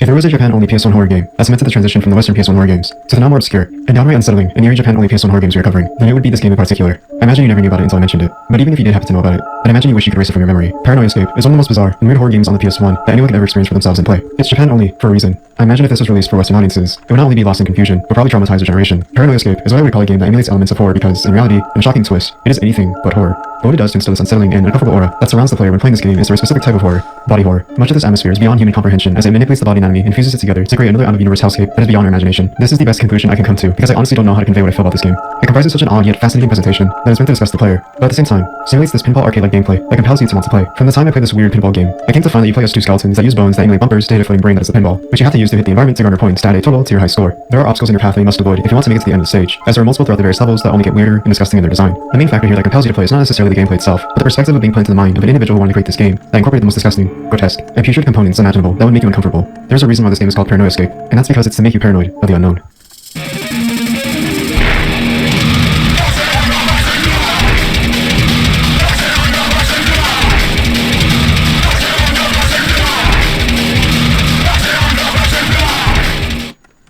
PS1 owners who lived elsewhere other than Japan had the misfortune of the inability to have access to Japan-only exclusive games on the PS1. The PS1 has a grand total of 4,105 games specifically made for the console, as far as we are aware. Half of this was released to international countries, while the other half, the total being 2,365, region locked to Japan only. Games that would mostly be inaccessible for many years. This would change, however, due to the hard dedication applied by fans of the PS1, who invested much of their time translating these Japanese-only titles with an English release and sometimes other foreign languages as well, such as Spanish. This is honestly the best outcome for any fan who's a huge lover of not only the PS1, but really wants to experience these obscure titles, such as the one I'm covering today called Airu, also known as in English Something Is Here. Airu is one of the many PS1-only titles to get a fan translation and become playable for English speakers. In Airu, you play as Tatsuya Inaba, an exchange student attending a high school located on an island that is implied to have strong cultural traditions that are heavily implied, foreshadowing the more recurring theme in the gameplay. While here, you find yourself helping other classmates at a cultural festival that will take place the following day. This requires them to be all hands on deck as they stay overnight to prepare for everything. However, once they find themselves past after dark, they're mysteriously locked in the high school and cannot get out. This leads to lots of discussion amongst the students with confusion, drama, and fear, with the unannounced and ominous atmosphere that takes place in the school, which leads to many of your classmates being killed one by one.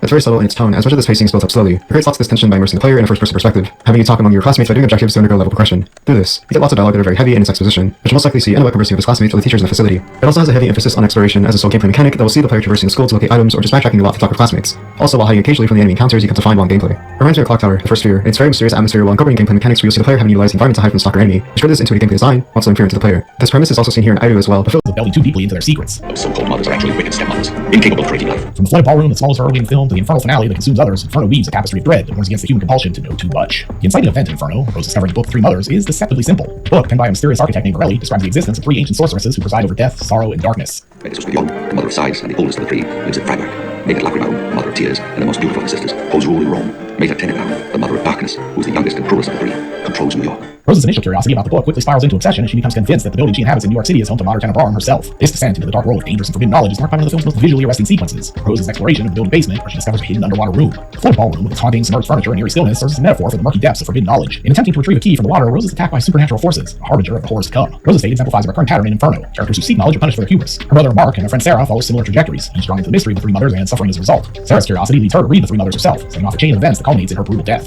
Mark, initially a reluctant participant, becomes increasingly ensnared by the same forces, his sanity and safety eroding with each step deeper into the mystery. Argento's framing of curiosity is both a strength and flaw, aligns Inferno with a long lineage of core narratives centered on the pursuit of forbidden knowledge. The Necronomicon in Lovecraft's works, the Book of the Dead in Evil Dead, and the occult manuscripts in films like The Ninth Gate all serve as catalysts for disaster, warning audiences that some truths are better left undiscovered. At the heart of Inferno lies the mythos of the Three Mothers, an invention that blends the Quincy's Suspiria de Profundis with Argento's own imagination. Tenebrarum, the central protagonist of Inferno, is a particularly compelling figure. She is less a character than an omnipresent force, her influence permeating the film's atmosphere. Her presence amplifies the fear of discovery, as every revelation about her power brings characters closer to destruction. Argento portrays her as the ultimate gatekeeper of forbidden knowledge, punishing those who dare to encroach on her domain. The Three Mothers can be seen as part of a broader tradition of feminine power in horror, where women are often depicted as both the source and the guardians of dangerous truths. From the witches and the witch to the ancient covenant in Suspiria, these figures reflect societal anxieties about female agency and knowledge. In Inferno, this fear is heightened by the maternal aspect of the Three Mothers, whose nurturing connotations are subverted into something sinister and terrifying. One of Argento's greatest strengths as a filmmaker is his ability to convey abstract themes through visual storytelling. In Inferno, his use of color, light, and space creates an otherworldly atmosphere that mirrors the film's themes of curiosity and fear. The apartment building where much of the film takes place is a character in its own right, its maze-like corridors and surreal architecture reflecting the character's psychological descent into something beyond the normal world. Argento's color palette, dominated by reds and blues, serves as a visual metaphor for danger and mystery. The interplay of light and shadow creates a sense of disorientation, trapping characters in a liminal space where reality and nightmare blur. And this is particularly evident in scenes like Mark's exploration of the building's basement, where flickering lights and shifting shadows evoke a sense of impending doom. The film's visual style is much to German expressionism, with its emphasis on distorted faces and exaggerated contrasts. Argento uses these techniques to heighten the psychological impact of the story, drawing viewers into the character's paranoia and confusion. This approach aligns Inferno with other visually driven horror films, such as Polanski's Rosemary's Baby. Paranoia is similarly built through the manipulation of space and light. At its core, Inferno shares a thematic kinship with the works of H.P. Lovecraft. The pursuit of forbidden knowledge often leads to madness and existential dread. Like Lovecraft's protagonists, the characters in Inferno are confronted with forces that lie beyond human comprehension. The mythos of the Three Mothers echoes Lovecraft's cosmic horrors, ancient entities whose power dwarfs that of humanity. Ark and Rose's experiences in Inferno parallel those of Lovecraftian protagonists who uncover fragments of incomprehensible truth. In stories like The Call of Cthulhu and The Shadow over Innsmouth, characters who delve into forbidden knowledge find themselves irrevocably altered, their sanity frayed by what they've seen. Similarly, in Inferno, the cryptic nature of the Three Mothers mythos leaves characters grasping at fragments, the mundane normal world unraveling as they piece together the horrific puzzle before them. Argento's portrayal of madness as a consequence of knowledge aligns with Lovecraft's assertion that the most merciful thing in the world is the inability of the human mind to correlate all its contents. In Inferno, as in Lovecraft's work, the danger lies not only in the knowledge itself, but in the act of seeking it, a journey that leaves its participants irreparably changed. As Inferno progresses, the psychological impact of the pursuit of forbidden knowledge becomes increasingly apparent. Mark, who begins the story as a rational and grounded individual, gradually succumbs to paranoia and fear as he delves deeper into the mystery of the Three Mothers. His descent is marked by a series of unsettling encounters, each chipping away at his sense of reality. By the film's climax, Mark's mental state mirrors the disjointed, surreal world around him, a reflection of how forbidden knowledge warps perception and identity. Argento's depiction of madness is multifaceted, encompassing both personal and collective dimensions. On a personal level, characters like Rose and Sarah illustrate how curiosity can lead to obsession, their pursuit of knowledge isolating them from others and leaving them vulnerable to manipulation. On a collective level, the world of Inferno is one in which knowledge itself is a destabilizing force, undermining societal norms and exposing the fragility of human understanding. The psychological toll of forbidden knowledge in Inferno resonates with broader themes in horror. Madness is often depicted as the ultimate consequence of transgression. Films like The Shining and Event Horizon similarly explore how exposure to dark truths erode the psyche, transforming curiosity into a self-destructive force. In these narratives, madness serves as both a warning and a punishment, reinforcing the idea that some doors are best left unopened. And again, this all ties back to one of the most compelling aspects of Inferno, its exploration of the allure of the unknown. Argento's characters are drawn to the mystery of the Three Mothers, not out of necessity, but out of compulsion to uncover hidden truths. This compulsion reflects a universal human trait, the desire to explore, to question, and to understand. However, in the world of Inferno, this desire is not a virtue, but a flaw, leading characters to their doom. The allure of the unknown is reinforced by Argento's deliberate ambiguity, which leaves much of the film's mythos shrouded in mystery. The cryptic nature of the Three Mothers book, the enigmatic architecture of the apartment building, and the shadowy presence of Mother Tenebrarum all contribute to a sense of incompleteness that mirrors the characters' fragmented understanding. This ambiguity is both tantalizing and unsettling, drawing viewers into the narrative while denying them the closure they seek. It's not just the characters of Inferno who continually press on in a quest to uncover forbidden knowledge, but the viewer as well. This tension between curiosity and caution in Inferno reflects a broader cultural fascination with the unknown. From myths about Pandora's box to modern-day conspiracy theories, the idea that some truths are too dangerous to be revealed has long captured the human imagination. Argento taps into this fascination, crafting a narrative that both satisfies and frustrates the audience's desire for answers, and only rewards those patient enough to slowly unravel its secrets over time. Which brings us to my next point. In Inferno, the pursuit of forbidden knowledge is not only dangerous, but transformative, altering those who seek it in profound and often horrifying ways. This transformation is most evident in the film's climax, where Mark confronts Tenebrarum in the fiery depths of her lair. This confrontation is less a battle than a revelation as Mark comes face to face with the full extent of the Mother's evil power. The horror of revelation in Inferno lies not in the knowledge itself, but in its implications. Tenebrarum's existence challenges the character's understanding of reality, forcing them to confront the possibility that the world is governed by forces beyond their comprehension. This existential dread is a hallmark of cosmic horror, where the true terror lies not in the monster, but in what it represents, the fragility of human understanding in the face of an indifferent, or even worse, malevolent universe. Argento's depiction of Revelation as a moment of ultimate horror aligns Inferno with other cautionary tales about forbidden knowledge. In The Thing, the discovery of an alien organism leads to paranoia and destruction, while in The Wicker Man, the protagonist's quest for truth ends in his fiery demise. These narratives reinforce the idea that knowledge, once revealed, cannot be undone, leaving those who seek it forever changed. But Inferno is not merely content to philosophize about forbidden knowledge. A significant thematic element in the film is the portrayal of female power, particularly through the characterizations of the Three Mothers. Argento's decision to make these ancient malevolent entities central to the plot provides a unique and unsettling inversion of traditional maternal figures. In mythology and religion, mothers are often symbols of nurturing, protection, and unconditional love.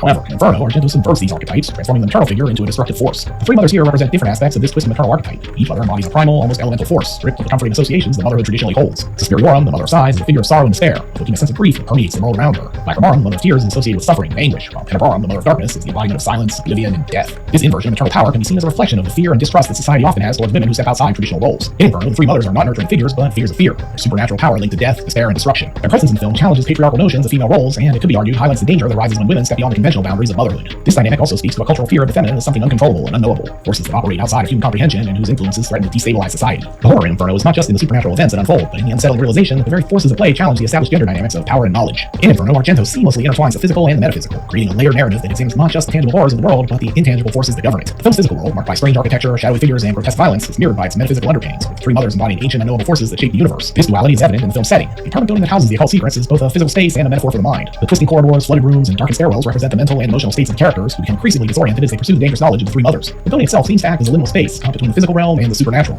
As Rose and later Mark venture deeper into the bowels of the building, the boundaries between the two realms begin to blur, leading them further into chaos. This blending of physical and metaphysical is further emphasized by the film's disturbing violence. The deaths that occur throughout the story of Inferno are not only physical, but psychological. Characters die not only because of the malevolent forces they encounter, but because of the knowledge they acquire. The horror in Inferno lies in the understanding that the physical world is influenced by metaphysical forces, unseen and often incomprehensible, that ultimately guide the characters toward their doom. Argento's blending of these two dimensions aligns Inferno with other films in the horror genre that deal with the intersection of the physical and metaphysical. Movies like The Beyond and In the Mouth of Madness explore similar themes, in which the physical world is revealed to be permeated by otherworldly metaphysical forces. In these narratives, the boundaries between the known and the unknown become increasingly porous, allowing dark, unknowable forces to slip through and wreak havoc on the physical realm. While Inferno did not achieve the same level of commercial success or widespread recognition as some of Argento's other works, it has since become a cult classic and is often cited as a significant influence on the horror genre. The film's exploration of forbidden knowledge, its surreal narrative structure, and its unsettling atmosphere have left a lasting impact on both filmmakers and audiences alike. Inferno is a prime example of how horror can transcend simple scares and become a deeply atmospheric experience, where the visual and emotional qualities of the film work together to create a sense of dread that lingers long after the credits roll. Inferno reminds us that there are truths in the world that are better left undiscovered, and that the pursuit of forbidden knowledge may come at a price that no one is truly prepared to pay. Its legacy continues to resonate with audiences and filmmakers alike, ensuring that its chilling exploration of curiosity, madness, and power remains as relevant today as it was upon its release. Looking for more deep dives into your favorite genre films? Then be sure to check out my video on the lost footage from Event Horizon. You'll find a link here on the screen.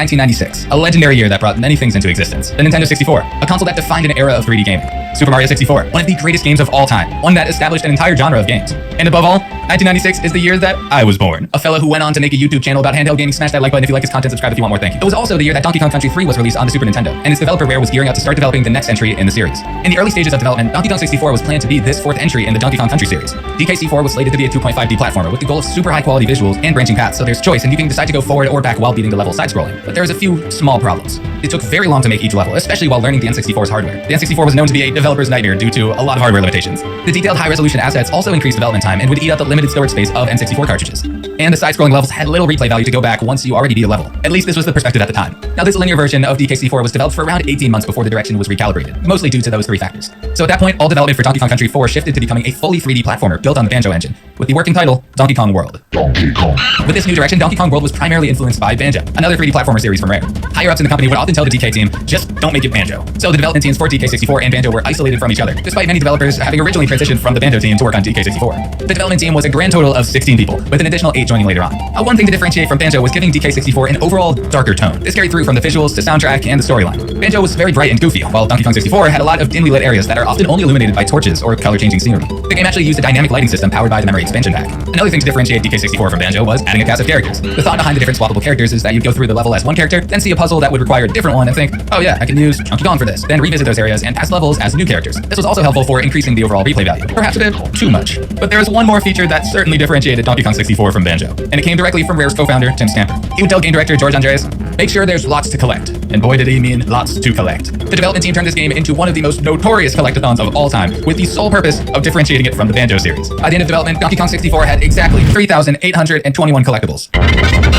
Now, from a physical standpoint, the game is also one of only 2 N64 titles that required the expansion pack, increasing the system memory from a shrimpy 4 megabytes to a whopping 8 megabytes. This additional RAM was used to power the dynamic lighting system, which the game heavily relied on for its moody level designs and atmosphere. This was an incredibly costly decision since DK64 required this expansion pack to run it, so it was bundled with the game. The only 2 other games that required this expansion pack are Perfect Dark and Majora's Mask. But there's one more feature that was discovered on accident and turned into a brilliant stroke of genius, one that would never see the light of day. A removed feature called Stop and Swap allowed data to be transferred from Banjo-Kazooie to Donkey Kong 64 to unlock in-game bonuses. During development, Rare found that the N64 actually retained flash memory for several seconds after a cartridge's removal. They implemented this feature where removing the Donkey Kong 64 card and quickly inserting the Banjo-Kazooie card while the former's memory was still in the console would unlock bonus content. Nintendo nixed the Stop and Swap feature when Rare submitted Donkey Kong 64 for approval, citing that the N64 would not retain RD-RAM long enough for the feature to work and it could potentially damage consoles. And they weren't wrong. N64 models produced after Banjo-Kazooie's release reduced the amount of time that the console retained its flash memory, making Stop and Swap nearly impossible to activate. Remember blowing on those damn N64 cartridges? Now imagine that with a 3-second timer to swap cartridges, but that 3 seconds is now 0.3 seconds if you got your N64 after Banjo-Kazooie was released. As if DK64 wasn't hard enough on its own. If you want a full deep dive history into DK64, check out the history of Donkey Kong 64 from Video Game Docs. It's a 50-minute video breaking down the entire history of the game, and it's very fascinating. Video Game Docs does a great job of doing it, so swing by there and drop it a like. Flash forward to 1999. The N64 is thriving, Blockbuster is busting, Ocarina of Time and the Game Boy Color had just come out the past holiday season, and Nintendo is in their prime. So, on November 22nd, Nintendo unveiled Donkey Kong 64, the first and last truly 3D Donkey Kong game. DK64 opens with a legendary, bass as fuck 3-minute rap song about the DK crew. This song goes so fucking hard, especially because the vocals were done by none other than the game's director, George Andreas. But then we get into the actual storyline. King K. Rool is cruising around in his big bad mega yacht and parks it right next to DK Isle, an island in the shape of Donkey Kong's head. So K. Rool obviously points a big ass mega death laser at the island, but because they crashed, the laser is not working. So instead, he takes all of Donkey Kong's friends and locks them up on different maps, kind of. In his lair, but they're also on different maps. I don't know, don't ask questions. But of course he forgets to lock up Donkey Kong, so it's up to DK to save the gang and collect thousands of banana-themed items and also defeat King K. Rool and also defeat the other bosses and mini-bosses.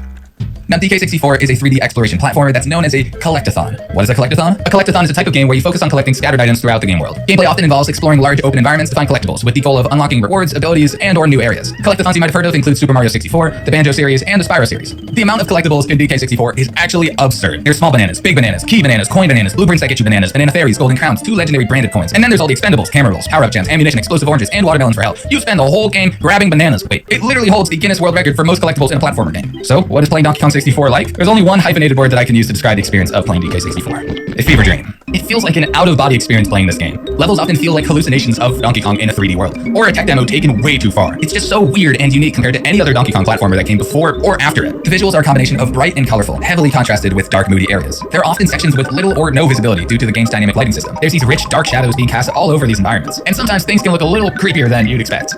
Character models are expressive, and the different environments each have unique visual identities. The game feels like it's constantly evolving through different sceneries. So on one hand, it's always visually stimulating, but on the other hand, it's a roller coaster that quickly becomes visually exhausting as you go through the same bright, dark, sunny, stormy day-night environments within the same level. Now, the music is perfection. There's no other way to put it. Industry legend Grant Kirkhope composed an iconic soundtrack that evolved throughout the levels, incorporating elements of jazz, funk, suspense, and it just has so much character to it. The rest of the audio and sound effects are interesting, to say the least. Let's just say, I hope you like chimp sounds and monkey sounds, because there is no shortage of that in this one. Now, DK64 has a cast of 5 characters, and they all have a ton of unique abilities for each one, so instead of going through them all, I'm just gonna TLDR it. Donkey Kong, Muscle Boy, Special Power, Invincible, Diddy Kong, Jetpack, Lanky Kong, Lanky, he can do a handstand, Tiny Kong, Tiny, Chunky Kong, you go big.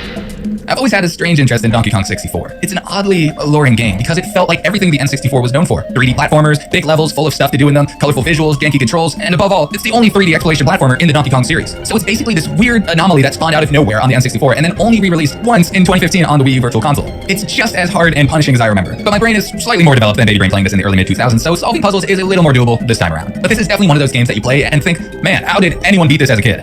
The difficulty spikes are insane. There would be some minigames that are so easy that they take 10 seconds to beat, and then the next one would be a nearly impossible racing minigame. Or you'll spend over 30 minutes trying to figure out a puzzle and then beat the boss of that level in under 1 minute. In this game, health is so easy to lose and everything hurts you. But luckily, it's also mostly easy to get back. Most enemies in the earlier levels die within 1 or 2 hits, and watermelons are dropping left and right. There's usually boxes, watermelons in between, collectibles. I don't know. You can get health back pretty easily. And it's also not too punishing if you lose all your health. You just start back over at the beginning of the level, and then you can just use the teleporter pads to get you right back where you were. You don't really lose anything. And even if you did, you got 3,000 more things to collect, so you're doing fine. Speaking of collectibles, there's also a ton of backtracking with these new characters in order to collect more things. Revisiting these old levels and areas is both exciting and tedious. It's exciting because there's new hidden stuff in the levels that you weren't able to do or access before, and you might have seen these places and wanted to get in there, and now you can. But it's tedious when you realize that you have to revisit these levels that you already explored for hours just to get a couple more bananas. The camera is pretty brutal, and the only thing that really saves it is the R button to refocus behind the character. But I didn't even realize this until hours into the game when I'd already built a habit of using the C buttons. But this C button camera shifting is clunky, and the default camera is often in the wrong place pointing the wrong way. I'll usually miss vine jumps and fail minigames because of this bad perspective. And there are plenty of areas where the camera is locked, and it has a little camera icon at the bottom, so you can't even change your perspective when you're in those areas. Now, what makes this game feel real is that there's barely any direction at all. Think of games like Elden Ring, right? What would that be without the ancestral strain of Donkey Kong 64? Visual fidelity? No direction at all, really? And who needs DLC when you got 3,821 collectibles, right? Listen, all I'm saying is someone had to walk before Elden Ring could run. Now, in DK64, the closest thing you'll get to a mission is someone telling you to collect more of something. It's fascinatingly unguided. They'll maybe give you a glimpse at where a golden banana is, but figuring out how to get it is where the game either clicks or completely disconnects. I like puzzle platformers. I'll be the first to admit it, filthy as charged. But even I got exhausted after a while. The puzzles are pretty good for the most part. I was pleasantly surprised at the variety of puzzles, and I think they did a decent job overall, especially with the myriad of mechanics. Oh, and this game is massive. I made it through the first 3 levels, and I thought I made a lot of progress. Turns out, I've only completed 20% of the game. At least we know it's got replay value.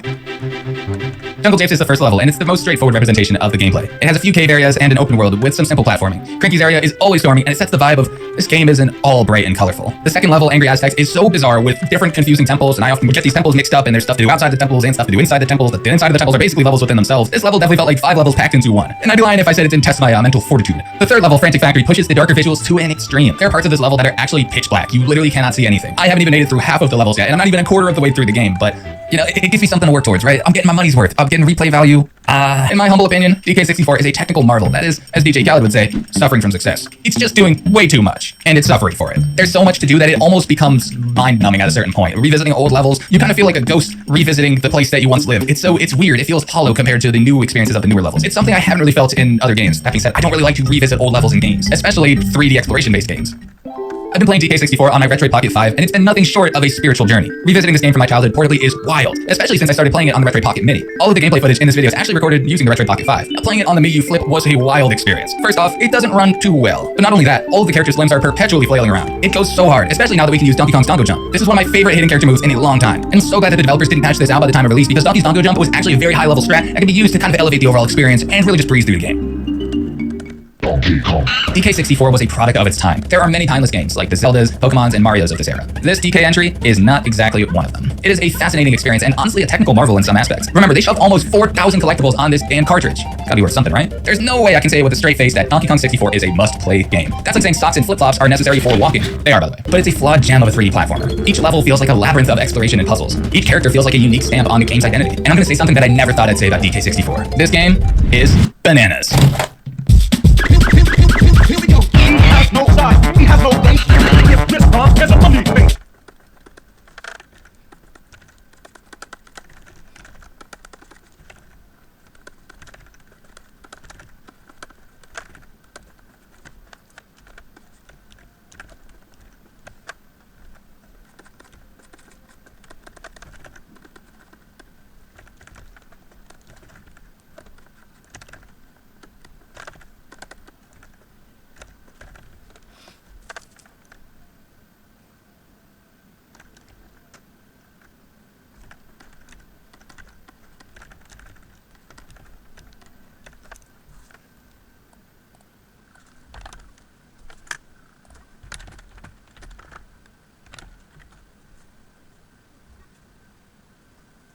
So why use Grammarly over ChatGPT? Well, Grammarly offers expert writing suggestions.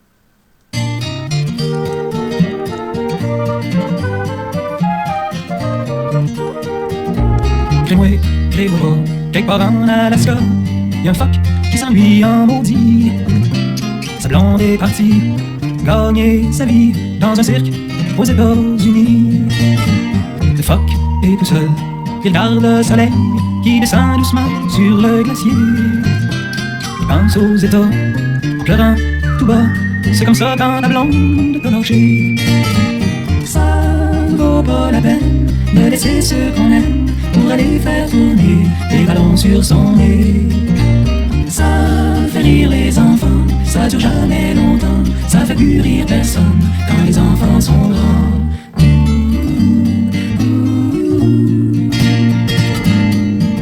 Quand le phoque s'ennuie, il regarde son poil.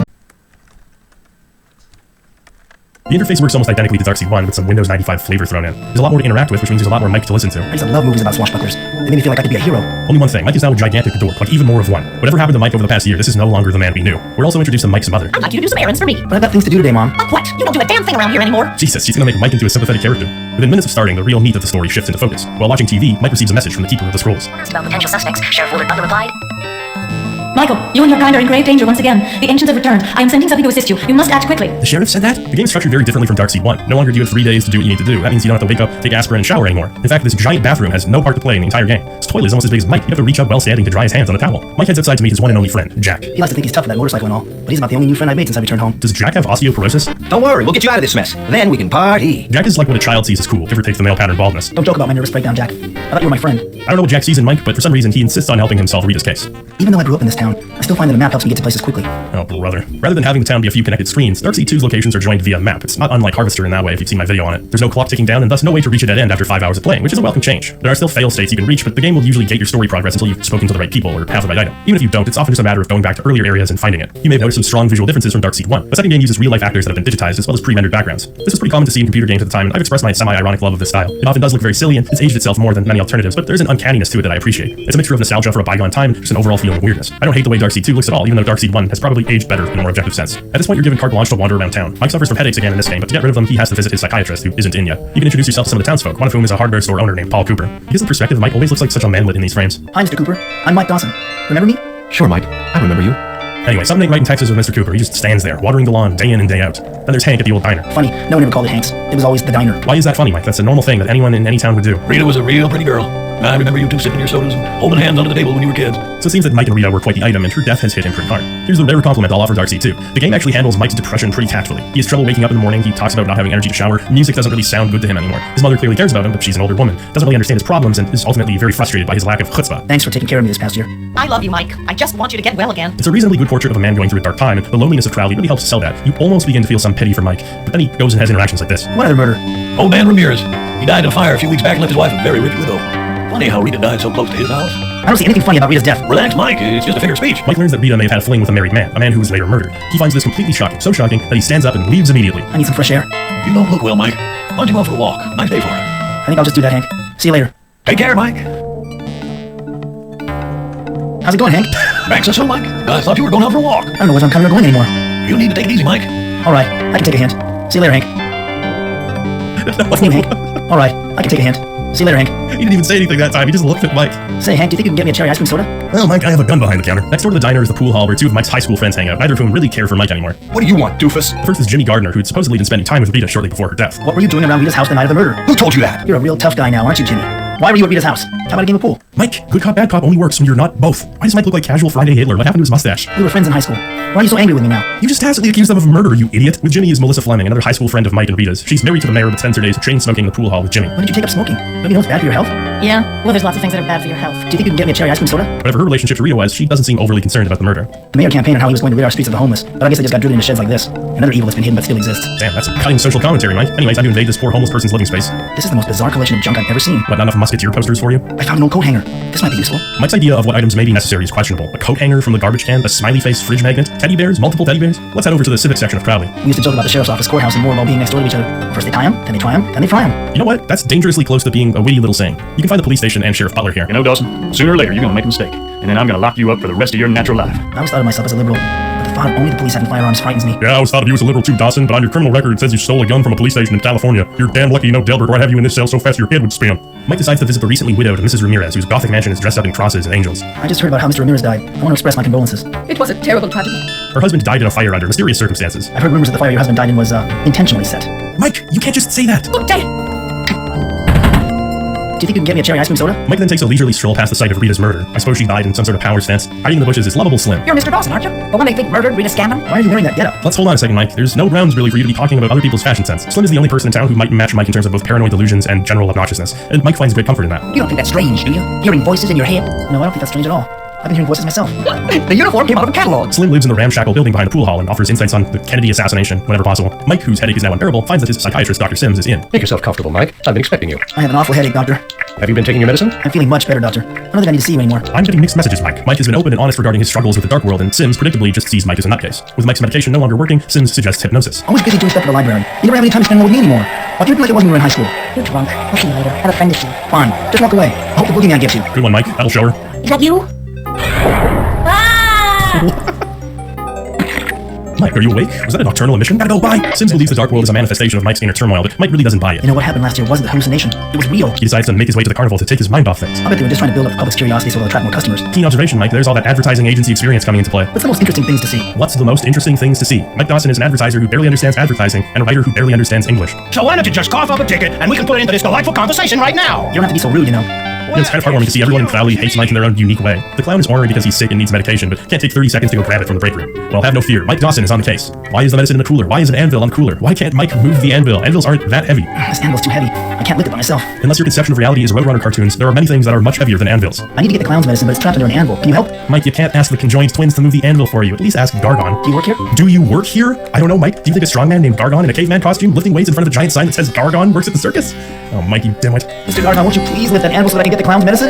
No! As it turns out, Gargon is going through a bit of a depressive funk himself. He's not really up to helping people, which leaves Mike and the clown high and dry. I feel sorry for Gargon. After a day of nothing accomplished, Mike meets up with Jack to commiserate. I told you not to trust him. Now we gotta prove someone else killed her. Jack basically acts as an end of this segment type character. You talk to people, collect information, and Jack acts as a way for Mike to sort through all of the suspects and make sense of your current clues. He also has some information of his own to offer, like the town's medical examiner, Larson, possibly having a fling with Rita. He used to have Rita personally deliver medical textbooks from the library, you know. Heading over to the morgue, this is one of the few instances of a puzzle in Darkseid 2, or something sort of close to a puzzle anyway. You have to knock on Larson's window and find a way to get him to slam his fist down and open the door to the back room. I think you murdered Rita. That's what I think. Dawson, you're pathetic.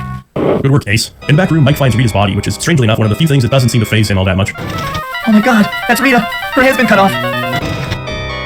He also finds Larson's little black book, which contains Rita's name and number. Now that bothers him. This is full of women's names and telephone numbers. Oh my god, he gave Rita a 4-star rating. Why, that dirty old man. After much meandering and consulting a fortune teller, Mike is convinced that Rita's murder has something to do with the dark world. He's directed to the carnival's Hall of Mirrors. It's just a very annoying maze. It's deliberately hard to tell what's a mirror and what's a passage to the next area, but at the same time, I kind of savor this because it's the closest thing to gameplay you really get in Darkseid 2. Eventually, you'll find a passage to the dark world where you're greeted by a new character called the Keeper of the Light. Nope, that sound effect can't be real. I did not just hear that sound effect in the game. Nice of them to establish the Dark World's atmosphere so effectively. The game expands on the nature of the Dark World a little bit. As it turns out, it's not an inherently evil place, but it's become ruled over by the Ancients. They're a race of intergalactic space parasites who suck worlds dry of life and then move on to the next one. The Keeper of the Light lays it all out. The exact same thing from the previous game is happening again. You must hurry, or billions will die on both sides of the portal. The Ancients are using a power generator to siphon energy from the Light World, and for some reason, Mike Dawson is deemed fit to stop it. In order to do so, Mike will need the power of the Light, the Scroll, and the Sword, whatever that means. You get to go through the Mirror Maze again for some ungodly reason, and then you're more or less given free reign to walk around the Dark World. As before, Cyberdream's licensed art from H.R. Giger. The difference here is quite significant, though. To begin with, because Darkseid 2 aims for photorealism, there's a much more noticeable dichotomy between game art and actual Giger art. The first game blended them pretty well under the circumstances, but here it feels very slipshod. The animation in Darkseid 1 was nothing to write home about, and it's even worse here. It looks like they just stretched Giger's paintings and image editing programs and then cross-faded between those images to animate. It looks really shabby. We'll talk about this a little bit more real soon. What's interesting is that the screens where it's clearly just Cyberdream's own assets don't look too bad. There's a sense of impending danger thanks to all of the metal catwalks, and it feels dark and industrial. The scene of Rita's head hooked up to the Ancient's power generator is legitimately somewhat creepy. The background's taken from a Giger painting, but it's a rare instance where they blended it naturally. Other scenes are just ridiculous. This giant zipper is a doorway to the next area. Are they guarding Mike's Dark World chastity? It could be the Keeper of the Scrolls. Then again, the prison could be empty. They have the goofiest voice acting given the whole Dark World thing. And what's with the PP valves? Does this lead down to the normal world? I am a Dark World prison official. Let me in. I didn't know Dark World prison officials shopped at Express for Men. You can find an incubator that's being powered by the Ancient generator. Look, if you know, you know. That's Mike's shrimp baby. He's a very proud father, alright? The Ancients are trying to culture the shrimp baby into a creature known as the Behemoth, which is part and parcel with their plans of world domination. One thing you'll notice between the two Darkseid games is that Mike's descriptions really start sucking ass in the second game. The stench in this room is horrible, like a mountain of rotting meat. His language in the first game was a little flowery, but it gave him character and drove home this idea that he's a writer who thinks highly of himself. Mike's descriptions of things in the second game are either glaringly obvious, or in the case of the Dark World, they're just terrible. This building reminds me of some project I messed up in shop class. And that speaks to a larger issue with the Dark World in Darkseid 2. Giger's artwork is just used haphazardly here. In the first game, there's some level of ambiguity that makes you wonder what all of them machinery and whatnot actually does. In the second game, they try to demystify the Dark World, but the increased clarity both in visuals and in writing isn't used well. There's still questions regarding the nature of the Dark World, the technology, and what the people who live here are even supposed to be. The Dark World is simultaneously rid of its more interesting mysteries and poorly explained at the same time. It really hammers home the fact that this art wasn't tailor-made for the game, but retrofit over top of it. Like a fake hood scoop on your mom's Accord, the charade falls apart under even the slightest scrutiny. When Mike tries to describe his surroundings, it's played for gross out or shock value 90% of the time. It feels so inauthentic. Those teams look like they're filled with a sickening blend of blood and pus. In the case of a game like Harvester, the constant gross out aspect of the game actually makes sense. The game was developed with a subtext regarding violence in video games. In Dark Seed 1, when Mike sees all of the Giger stuff, he doesn't know what he's looking at, but he comes across as someone who earnestly wants to understand. This organic computer is rubbery and strangely warm to the touch. Mike in Dark Seed 2 comes across as someone who hastily looked at Giger's artwork and said, "Ooh, yucky." That's just how he describes all of it. It's surface level, doesn't offer any insight into the world, doesn't tell us anything about Mike, and it doesn't identify the player's curiosity toward the world as well. It comes across as a constant barrage of trite observations and a huge wasted opportunity for a team of writers to creatively interpret Giger's artwork. What a hideous mechanism. This perverted joining of man and machine has got to be stopped. I guess you could boil it down to this. The aesthetics of the Dark World feel unearned. Despite how incredible Giger's artwork is, it doesn't feel like a team of passionate artists creating something inventive and coherent. It feels like an interactive museum tour of Giger's art with the least learned curator of all time constantly chiming in. There's only so many times I can hear the words twisted or hellhole or nightmare being used to describe something in the environment before it just loses all meaning. So like the normal world, you have a map that can be used to navigate the Dark World's 5 locations. This hellhole looks like a twisted perversion of my hometown. Mike, it really doesn't look like that at all. Some Dark Worlders have recently formed a rebellion against the Ancients, but they've been caught and executed, so their situation really seems hopeless. Many of them are also loyal to the Ancients, and you only really know who's who by talking to them. Death is provided by life. That is not correct. You are an imposter. You are hereby sentenced to death. Oh my god, the stench of this room is horrible, like a mountain of rotting meat. In the Dark World, there's ample opportunity to die, although it doesn't result in a game over now. When you die, you're revived in the Underworld and given another chance. What happened? Where am I? I did not edit that sound effect in. That is a sound effect that's in the game. You'll just have to believe me. How do I get out of this hellhole? Climb the staircase. Nailed it. Mike wanders into the Dark Worlders' church and finds the High Priestess waiting for him. Apparently it's been foretold that Mike Dawson would defeat the Ancients, which seems like a monumental miscalculation on their part, but I guess this bizarro world we're talking about. You know who I am? Of course, Michael. The story of your first battle against the Ancients is chronicled in our sacred book, the Necronomicon. What's strange about the Dark World is that despite the fact that it's under tyrannical rule, Mike has a lot of freedom to just wander around, read their holy texts, get the skinny from the High Priestess, have a pleasant conversation with the owner of a gun store. Can you help me? I think I'm lost. Just look at the map, Mike. Don't ask the Dreketh guard for directions. Look, buddy, I need some answers. Mike! Here you eavesdrop on conversations, witness confrontations, and ultimately point out the perpetrator based on the information you collected. Not unlike a cinematic little game of Clue. It was a novel idea, but would it be enough to carry an entire game console? I suspect no, but they'll never truly have the answer to that question. Due to inflated hardware pricing, the Control Vision was deemed too risky an investment for Hasbro. It was quietly cancelled, but not before 2 games had been produced for the console, Sewer Shark and Night Trap, both of which were now homeless. It was 1989, and no cartridge-based system would be able to handle FMV playback. The NES could barely handle the words "I'm bad" without exploding. It was around this time that Sega announced their forthcoming Sega CD. This add-on accessory for the Genesis would allow for CD-ROM-based games to be played. This was a huge deal back in the day. CDs had way more storage space than cartridges, promising video playback, Redbook audio, and just more ambitious experiences. At last, Night Trap, the production of which was simply too expensive to consider axing, had a new home. Released in October of 1992, Night Trap follows closely in the steps of Scene of the Crime. You're working with the Sega Control Attack Team, or SCAT for short, unfortunately. I'm Sims, Scat Team Commander. Scat Mission 230. A family of vampires has populated their winery estate with traps so that they can harvest the blood of the innocent. The SCAT has managed to hack into the house's security system, giving us live feeds of every room as well as access to those traps. The vampire daughter has invited her friends for a sleepover, including an undercover SCAT agent named Kelly, played by the late Dana Plato. It's up to us to switch between the 8 different house feeds, keeping the girls safe from these astonishingly incompetent vampire henchmen known as augurs. Effectively, what you've got is a low-rent 80s horror movie where you can occasionally activate the most boneheaded traps I've ever seen. They all just open up a wall. Or open up a floor. Or open up a wall, but the other wall pushes the auger into the open part of the wall. Obviously, the quality of the FMVs was pretty rough, and this is with the 32X attachment. They're even worse if you only have a Sega CD. Thankfully, for some sick reason, the game was actually re-released a few years ago by Screaming Villains as a 25th anniversary remaster. It looks like they got a hold of the original VHS masters, so this is a surprisingly nice work of preservation, and it's also the version that I'll be playing. The biggest gameplay difference between this version and the older version is the camera thumbnails. The 8 rooms are displayed at the bottom of the screen, but in the original game, these are just icons. In practice, this means you have to constantly flip through every camera just to see what's happening. Set them down anywhere, girl. Such a beautiful house, Mrs. Clark. Oh, please, just call me Sheila. The remaster turns the icons into live feeds in themselves, so you have a general idea of what's happening in all rooms at any given time. This is a much appreciated add-on because the icons were a fundamental flaw with the original, obviously a result of technical limitations. Let me put it like this. The videos they shot are so ridiculously cheesy that you almost can't look away, but if you want to keep on playing, you have to look away. You've got to be switching cameras constantly. If you see an auger, then you have to trap them quickly, then switch to the next camera. If you don't trap them, then you definitely have to switch to the next camera because there's a good chance that an auger is skulking around in another room already. They try to alleviate the guesswork by adding this ridiculous musical sting that plays whenever an auger is on screen.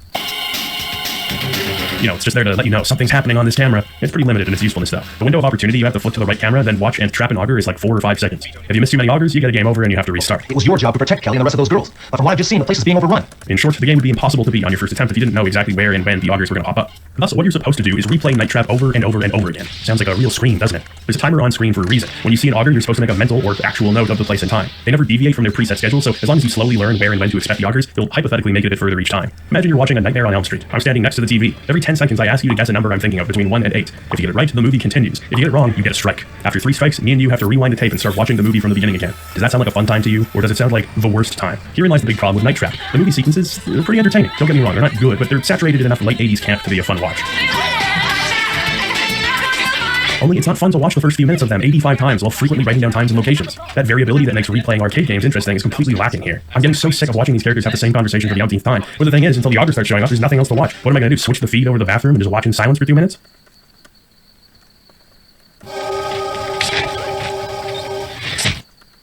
Why don't they have a toilet? So the new live feed thumbnails really help ease the pain, but it's still not a perfect solution. Oftentimes your view of threats will be obscured, such as with the driveway cam, which is just too dark to make anything out. Other times you need an unreasonably quick trigger finger to capture an AUG, then switch to another room and capture another. They may walk like bumbling idiots, but they move quick, and once you start having to play catch up, you might as well give up because it's already over. The game has another equal and opposite problem to the replayability issue. Like I said, a lot of these videos are really entertaining and you want nothing more than to linger and watch them, but you constantly have to be switching cameras. So you end up missing a lot of entertaining scenes since just hanging out and watching them can cost you the game. On a very special boy. We both know that. I'd love to learn more about Special Boy Tony, but unfortunately I have to go man a wacky system of levers and pulleys for the next half hour. Failure often results in some pretty ridiculous scenes too. The augers are just so non-threatening. Watching these girls scream in horror as they do this poopy pants shuffle down the hallway always gets a chuckle out of me.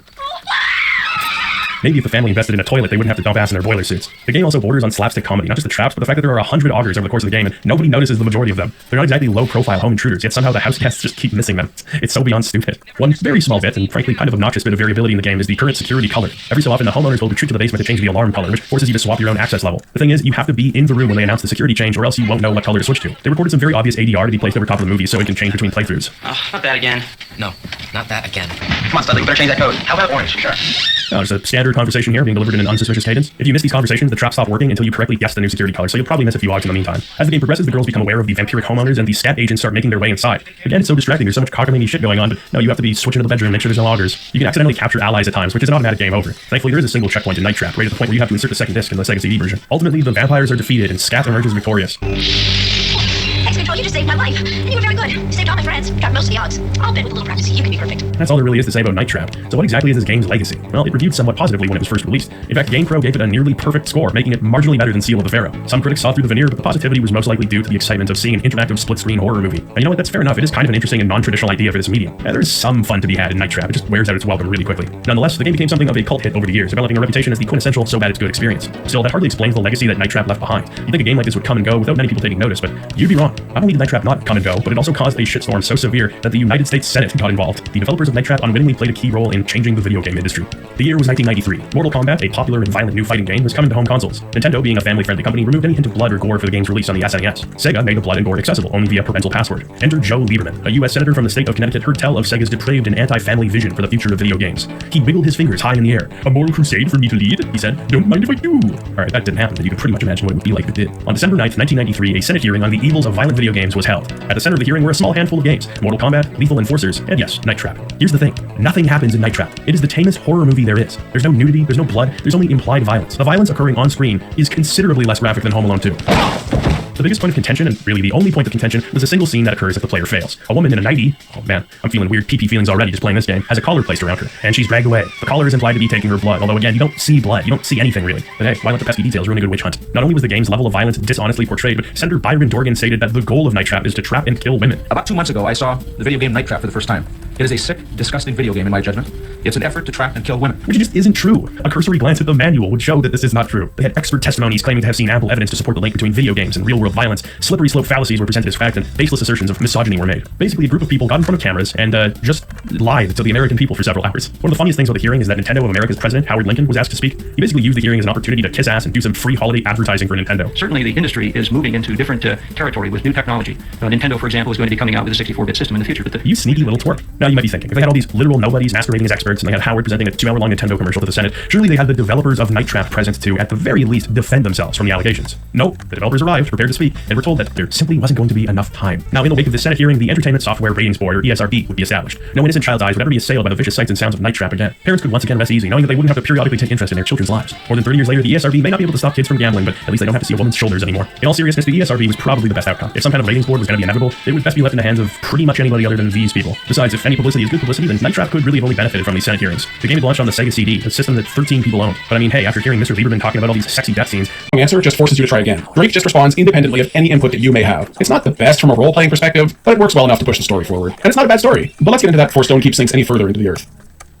The story begins where we left off from the FMV. We're in an unnamed room of the now very underground Stonekeep with the goddess Thera. Before we progress this story in the slightest, I'm going to give you a pro gamer tip. Leave the first room and find this switch. Flip it down, then back up, then back down again. Go around the corner and click on this block. Pull the lever inside. This opens a secret room behind you. In that room, open another secret wall panel to reveal the sharp dagger. Having this with you makes the early game in Stonekeep much more palatable. This game, for the most part, is pretty well balanced, but having a bit of an advantage on the first couple of levels with this powerful weapon is a big help to ease into the early game, especially for a modern audience. You'll replace it no matter what, but it's nice to start the game with it before you get companions. Anyway, we move down the first staircase with Thera, and the Shadow King is waiting for us. He reorbs poor Thera and gives us the usual evil villain speech that amounts to, I could kill you, but I won't. Ha ha ha ha. Yeah, whatever, dude. He buggers off, and we're on our own to explore Sunken Stonekeep. This first map serves to introduce all the mechanics of the game to us, and we'll be fighting everything from giant ants to goblins. Actually, they aren't goblins. They're called Sharga in this universe, but they're short green dudes. I'm going to be calling them goblins. A little ways into the castle, we find our first pink fountain. These strawberry drink machines are integral in the early game for healing before you can get access to spells, and actually gave me the same feeling I would get after finding a bonfire in Dark Souls.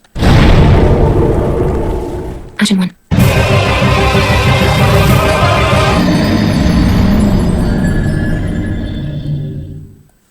That relief of hearing the slight running of water when your resources are zeroed out is great. They kind of stop showing up about halfway through the game, but by that point you'll have better ways to stay alive. Eventually we come to a strange encounter with yet another goblin. This one actually calls himself a goblin. King of the goblins, in fact. The eccentric fellow introduces himself as Wahuka, and will give you tips for an offering of gems. He shows up periodically throughout the game, always offering tips for items. Most of the tips he gives are really obvious things, but he's a bit of a fun flavor to the halls of Stonekeep. Before escaping the castle proper, we free a dwarf named Farley from his cell. The dwarf explains that he's out here searching for his brother, Domber, against the wishes of his own clan. He was captured by the Throg, a group we'll soon become familiar with. He joins the party and we venture into the sewers next. This area is crawling with water snakes, and if you try to progress, a kraken will annihilate your entire party. We need to drain the waters, which apparently makes the octopus monster far less powerful. We hack it to bits and move on to the next area, the Sharga Mines. I hope you like this tile set because it is reused a lot. If there's one thing I can really hold against this game, it's that despite crossing over a good number of biomes, they have extremely limited tile sets. Even just one or two more would have really broken up the visuals. Anyhow, on this level we rescue another dwarf. It's not Farley's brother, but the dwarf Karzak. I don't think we get an explanation for why he's in this cage, but another party member is fine by me. Exploring deeper into the mines, we get the first glimpse of the Throg through a hole in the wall. It turns out the goblins are mostly unwilling pawns in this whole scheme. They are just slaves and really have no desire to fight us. There's even a friendly Sharga freedom movement on this floor you can get access to by guessing their secret password. There is a super weird encounter in here with a tiny goblin guarding a door, and if you open it, there's a really big goblin behind it. I think it's just an attempt at visual humor, but it's just really strange. I actually kind of like it. You can kill the members of the Sharga freedom movement if you feel like it, but all you'll really get is a few gold coins, and they have very little use in this game. I say just let the goblins be. They just want to be free from slavery. That's not such a bad thing. On our way to the Throgish temple, we come across the iconic Stonekeep skeleton and rattle his bones. In the temple, we finally get to confront the distinctly evil Throgs. They are handled similarly to the goblins in that they're mostly melee enemies, but they're much tougher to take out. Our goal on this stage is to steal a holy relic that just happens to be an imprisoned god. Notably, you can also steal a melee weapon from the shrine, but taking more than one will cause the Throgish idol to kill your party instantly, so don't be greedy. I took a hammer, and then I realized it was a two-hander, and I proceeded to never use it. Before finishing up here, we find a holding cell with Farley's brother Domber, and let him loose. Unlike the other two stereotypical macho dwarves we already recruited, he is much more the studious type. He even has glasses, like some sort of nerd. We escape the temple and are sadly disappointed to find the next level uses the exact same texture for the walls. They're really getting their money's worth out of that stone wall with orange beams aesthetic. This place is entitled The Feeding Grounds. And what is being fed in these grounds, you might be asking? Why, a dragon, of course. The dragon is Vermitix Goldenhide, self-proclaimed leader of the Great Dragons, and she is imprisoned here. We can have a chat with her, and it turns out she was captured by the Throg and wants our help to escape. Now, whether you want to help or not, it doesn't matter. Not to body shame, but the dragon is a big old beast, and there is no way we can get down the hallway until she's free. Her gargantuan mass blocks the way. Pro-life tip.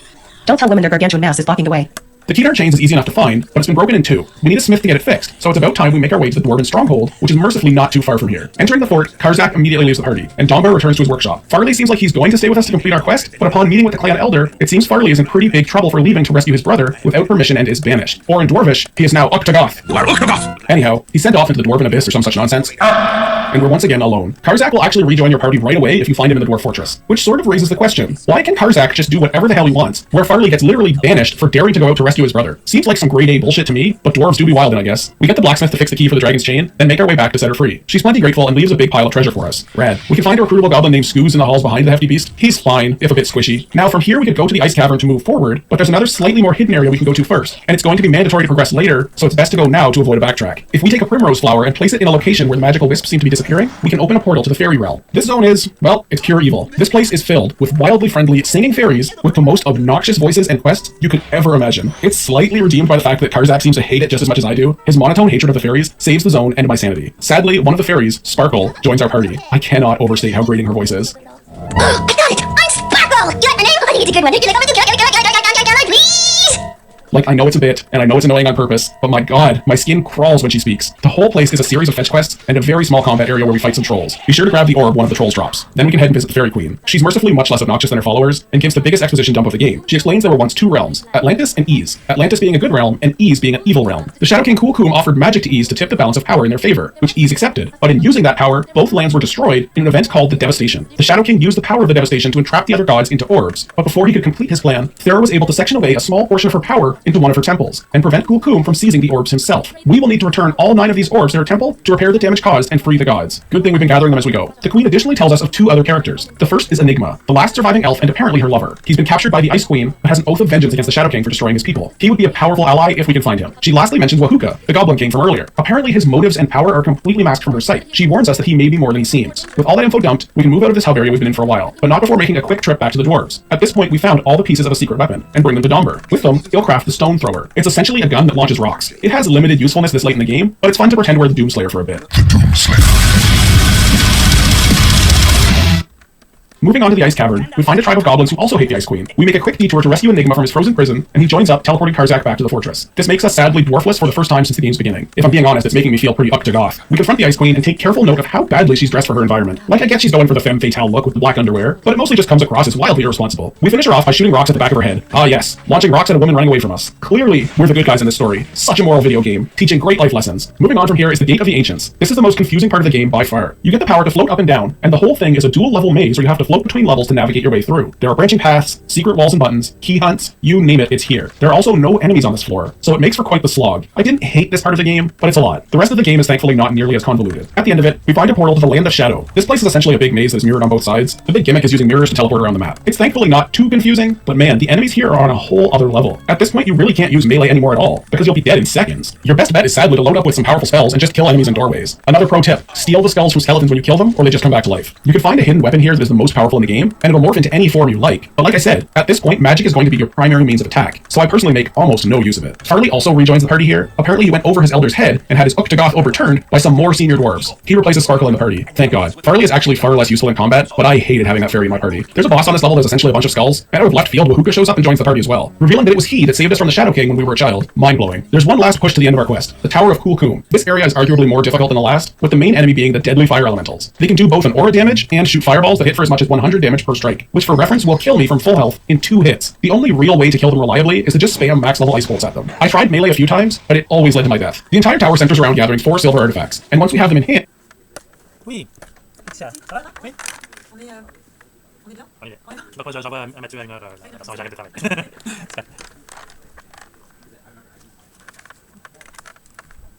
And we enter the Shadow King's lair. On arrival, Kulkum shows up and gives us the typical, you've played right into my hands and gathered the orbs for me. Unfortunately for him, he's a moron, as he brought the last 2 orbs with him. You can rather humorously grab both from him while he monologues, which sets him on the attack. The goal of this fight is to place each of the silver artifacts on the 4 altars around the room. It was actually a really well done final fight. Trying to avoid the Shadow King in his maze, while frantically trying to place each artifact was genuinely tense. I wouldn't say it was hard, but he hits like a truck, and I had a couple scary moments coming around the corner to find him just waiting for me. 10 out of 10 final fight. Once the 4 artifacts are placed, the Shadow King gets a taste of his own medicine and gets turned into an orb.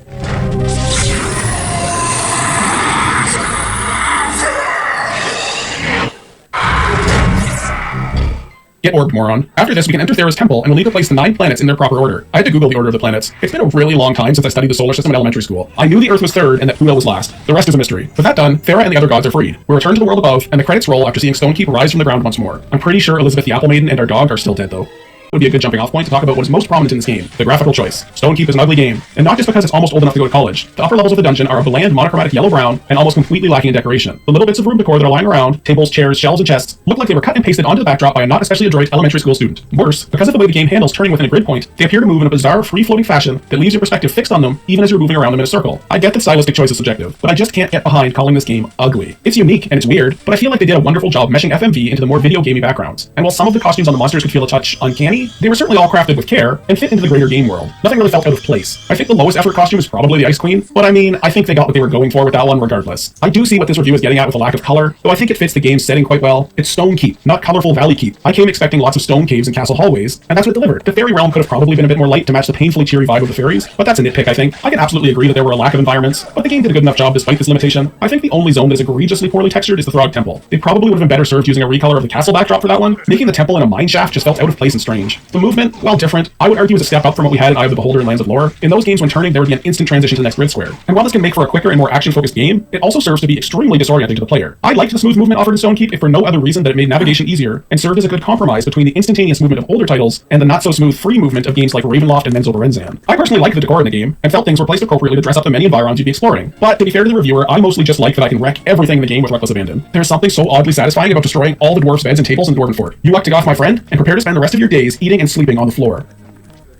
Stone Cube was a wildly ambitious game for the time it released. It overstepped its budget and development time by a wild margin. And I guess the big question now would be, was that extra time in the oven worth it? From a financial perspective, probably not. The game did well, but it was nowhere near the success it needed to be to justify the massive expenditure and time commitment. However, as a piece of gaming history, it's hard to get more iconic than this. The unique art style stands out so heavily to set this game apart, and it's the definition of nostalgia that I look for on this channel. Like, it's not that the FMV is necessarily amazing or better looking than the graphics of today, but it's super endearing to see the lengths these developers went to make their vision a reality for gamers using the extremely limited technology of the time. Today's games are great, photorealism in gaming can be equally impressive from a technical standpoint, but I think it loses a lot of the soul and artistry these older titles had. Like, would I say a pixely FMV game looks better than the lifelike graphics we get in games of today? No, not at all. Do I necessarily want FMV to make a massive comeback? Probably not. But the artistry that went into creating this sort of title is just insane, and the warm feeling I get from booting it up and seeing those oh-so-crunchy pixel environments cannot be matched by simply making something that has realistic graphics. I see realistic things all day. I want to see video games in my video games. The gameplay was what you expected, but with enough unique twists and turns to make it its own thing. You could call this an Eye of the Beholder clone, but that wouldn't really be a fair assessment. It brings enough different to the table to make it more than worthwhile to play both on their own merits. The minimal HUD certainly had its drawbacks, but added a ton of depth in the realm of immersion, with everything from your health bar to your inventory being explained by an in-game item. Sure, there was a lack of diversity in location textures, but the game managed to have memorable locales despite that. For a game from '95, this was about as immersive as it got in the dungeon crawling space, and I for one had a wonderful time with it. Whether or not this game was worth the time in the oven, well, I guess that depends on how much you like the muffin recipe. See you in the next video.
Looking back on the channel, I can't help but notice it has been a good while since I played an FPS game. I think it's time to fix that. Well, sort of. I also want something that will match up with the fantasy vibe we've been cultivating of late, and my foray into Deathkeep has left me hungry for another potentially janky title. Today's game was made on the Build engine, a game engine famous for games like Duke 3D, Blood, Redneck Rampage, and others. Witchhaven actually predates them all, released in 1995 and developed by the infamous team at Capstone. Despite my love for those more well-known titles, and being an avid fan of boomer shooters in general, I've actually never played Witchhaven before making this video. A big part of that is because most of what you look up about this game paints it in a very negative light. Most major publications seem to put it at about the 5 out of 10 range, and the big YouTube reviewers paint it in a similarly bad light. The combat is criticized as being clunky, the maps are said to be samey and uninspired, and the game barely has a narrative outside what's contained in the manual. But is it really that awful, or is it just not being given the fair shake it deserves? People do love a good bandwagoning.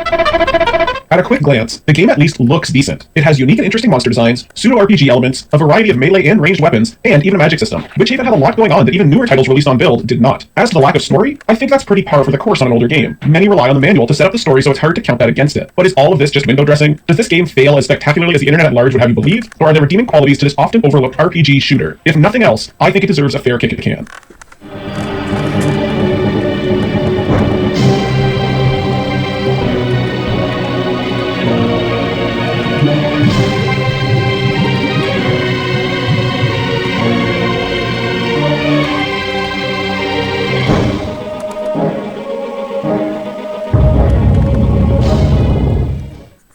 I'll be taking my first shot at Witchhaven using DOSBox, so as to try and get as authentic an experience as possible. For any similarly interested, the version off GOG is enhanced to allow for proper WASD and mouse look right out of the box. Or if you want a more modern experience, you can use the source port build GDX to play the title. It is fully compatible. Now, I called the game a first-person shooter, but it's far more accurate to call it a first-person melee. Meleeer? A first-person meleeer. That's what we're gonna go with. Despite being built on an engine famous for its shooters, this game has a lot more hack and slash in its DNA than FPS. The weapon lineup included 8 melee weapons and only 2 ranged, and to be honest, the ranged were really quite bad. On the melee side, we had pretty standard fare, from several swords, an axe, a halberd, and even a flail. For those paying attention, you'll notice I said flail, and not Morningstar, which is what the game calls it. That's because to me, a Morningstar is a spiked ball fixed on a stick, and a flail was a spiked ball on a chain that you could swing around with wild abandon. Usually a humorous effect. Is this even remotely accurate? Who knows? But I'm going to die on this hill and argue that the weapon in this game is a flail, not a Morningstar. The good news is, there's no way my channel is big enough for there to be any medieval weapon experts to correct me in the comments. You have once again underestimated the power of the internet. I'm more into mauls anyway. Morningstars and flails are altogether too civilized for my tastes. Nothing beats a big heavy thing tied to an equally big stick. Each of these melee weapons functions similarly in game, but with different attack times and damage. The biggest gripe with the way they operate is that each weapon has one of multiple attack animations, with different timings on each. So the flail might strike a half second after you attack, or a full second after you attack. It might not sound like a lot, but it can really throw off your rhythm where you're trying to wade in and out of combat when your strike time is random. For me, it wasn't completely damning, it actually added a little bit of tension to the combat, not always being sure if the strike would connect or not. The flail was easily the worst for its timing, but I really enjoyed the weapon in the early game regardless for its chunky damage and the satisfaction of sending goblins into the spirit realm with it.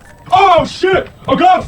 Swords were far more forgiving and reliable. I won't go so far as to say I like the unpredictable nature of the melee combat, but it's definitely workable after messing with each weapon and getting used to the various ranges they can hit in. I found, if anything, the monsters having inaccurate hit animations to be a far larger detriment. It felt more like the enemies had a pulsating aura of damage when you were close, rather than actually doing damage in line with their own animations, which can be a bit messy in a melee-heavy game, and makes avoiding damage difficult. Fortunately, healing is abundant, so it's rarely a big problem. The bigger frustration with the melee weapons in this game is how the durability system works. Weapons are a finite resource in the game, and the way it works is sort of interesting, even if it's poorly implemented. Essentially, any weapon you pick up will have a hidden durability statistic, and the more you use it, the closer it gets to breaking. At a certain point, it will become damaged, and then shortly later, it will break and be removed from your inventory. You'll need to find that weapon again to start using it. I mostly don't mind this, except you can only replace a weapon that is damaged or broken. So you could get a weapon low, though not quite damaged, and be unable to replace it. What this leads to is either being unable to refresh the durability on your weapons, or having to backtrack to grab replacements when the one in your hand gets damaged. It can be especially obnoxious late game with rare weapons, where you'd leave behind a fresh sword on one map, only to have yours break 2 minutes after finishing the level. Again, it's one of those things that isn't a huge deal, but can be sort of annoying. It also would have been nice to have some sort of durability meter, so you know just how close you are to having your weapons break. As it is, it's a complete guessing game. The 2 ranged weapons in the game were far less to my liking. Here we had a magic bow and a throwable axe pike. The pike was inoffensive enough, if a bit slow. You press attack and watch your pike launch across the room. Its big drawback was low ammo throughout the game and very low damage. I can't prove it, but it felt like it did less damage than the bow, which is just weird. I feel like an arrow should hurt less than an 8-foot pike thrown with horrifying accuracy. That's just me though. Despite the possibly higher damage, the bow was still pretty pathetic regardless, but ammo was abundant enough. The real reason I don't like it is that it operates as a hit scan weapon, and that when you press the fire key, it will immediately damage whatever's in front of it. No delay or projectile animation. This is a really weird choice for a bow, especially when they've already shown they can animate a projectile with the pike. I actually can't think of another game that uses hit scan for a bow. Even slower paced games like Eye of the Beholder and Ravenloft use actual projectiles for their bows. It's just a really weird choice.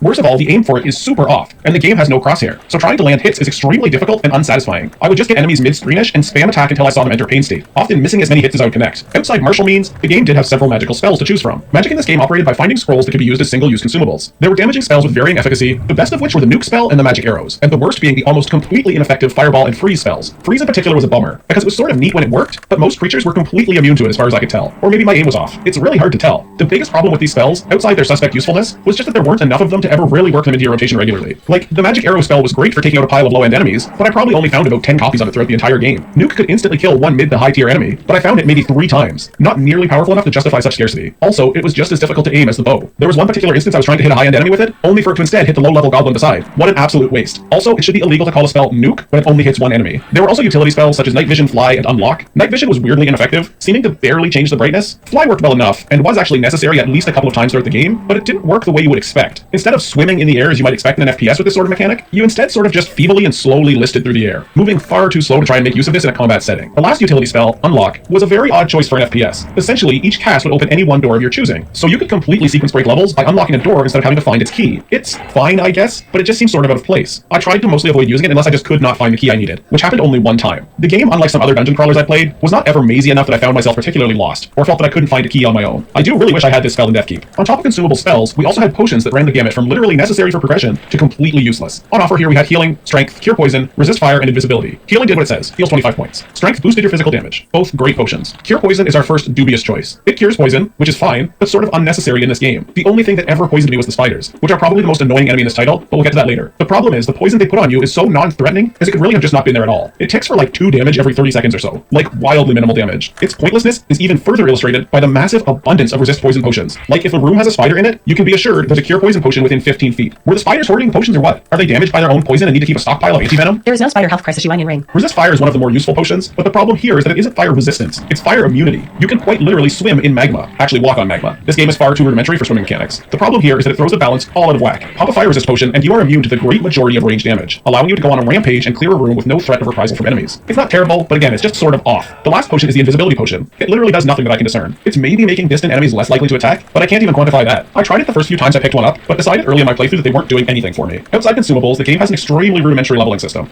You gain experience for killing stuff or finding treasures. Leveling makes you do more damage and boosts your max HP. It's fine, if sort of basic. The problem, once again, is balance. I got to level 6 by the time I finished the 8th map of the game. Then I stayed at level 6 until the 21st map of the game, and by map 25, I was level 9, the max level. So like literally the majority of this game, I just stayed at one level because the distribution of experience from mobs is very poorly balanced. And I think the developers knew this, as once you reach the final few maps, you just find these skull pickups completely out in the open that give insanely high experience boosts. It sort of defeats the point of a leveling system if the game is just going to dump freebie experience on you at the end. There's also one mob that can drain your levels, but they're luckily extremely rare and easy to kill, so it's not much of an issue so long as you're paying attention. Speaking of paying attention, the main thing that's going to kill you in this game are traps and spike pits, which isn't to say the enemy themselves don't prove some challenge, but the game makes use of instant kill spike pits a lot, and even likes to cover them with trick floors so you don't know they're there. They are obnoxious, though in most cases I found there was sufficient signposting to give me a hint that there'd be no floor. Like the game would give a trick floor a slightly lighter color, make it slightly transparent, or just put it in a hallway that is a little too long and a little too empty. It's still annoying, but in most cases not that big a deal. Also, the animation for hitting you pushes a spike, presumably, through your spine, impales your heart, then pushes your heart out of your chest, making your final sight in this cruel world your own still beating heart. Absolutely metal as hell. Outside the instant kill spikes, the game also had arrow traps you could trigger. While they didn't kill you outright, I often found them more obnoxious as they seemed almost unavoidable at times, and there was generally less signposting as to their location. With the spike floors you could at least jump over or fly over to avoid them. With the arrows, if you walked, jumped, flew, even breathed on that trigger, you were going to set off the trap. These traps don't just shoot 1 or 2 arrows either. They absolutely machine gun the shit out of you with the things. There were a couple of points in the game where it seemed my only solution was to heal to max, run through, and then heal on the other side. It's not a huge deal, but it's super unsatisfying. Almost as unsatisfying as hearing me continue to drone on about gameplay.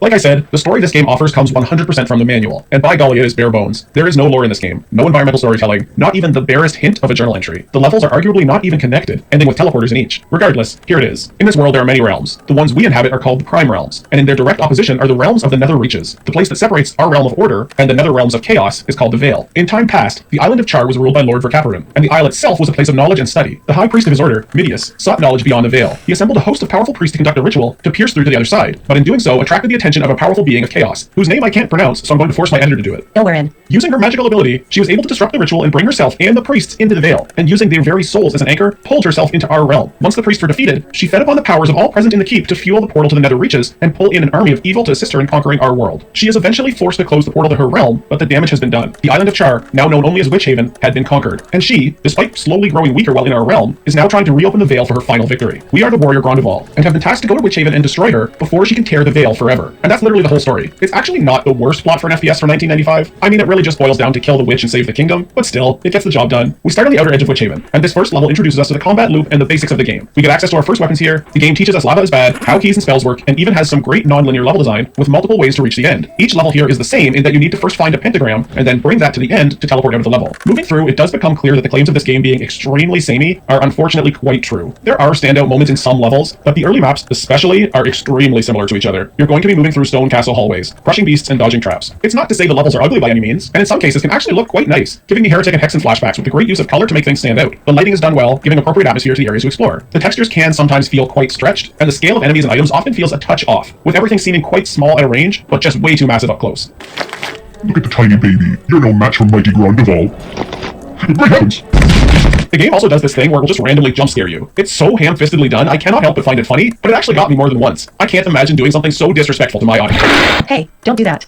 In level 6, we get introduced to my least favorite enemies, the spiders. They're actually not that big of a deal. They actually die when they hit you, but like I stated before, they poison you when they do this. The poison isn't really that bad, but it's just obnoxious to deal with it, so I don't like getting hit. And killing the spiders is an exercise in pure frustration. This is a game with really wonky hitboxes, but with how big enemies are, you can sort of just brute force your way through. The spiders, having a hitbox a quarter of the size of anything else, prove extremely difficult to hit with anything. At a certain point in the game, I just started running past them. They really aren't any sort of threat. I just like killing everything. It's annoying when I can't. We also meet our first Grey Witch here, sort of a mini-boss type enemy. Very tanky and able to attack at a range. They can drain your health very fast. The best way to deal with them is to get in close with a fast weapon and keep them in a pain state. According to the manual, they're also the ones making the spiders. Rude. Their death animation is really cool. In the next level, we get randomly assaulted by herself, although she vanishes before we can so much as get a swing in her direction. She even leaves a level-draining Will-O-Wisp in her place. The Will-O-Wisps can be a pain due to their ability to drain your levels, but are actually pretty squishy, so either get in and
to the Rhine, and one for Wotan, our father, for having entrusted us with such a delightful mission.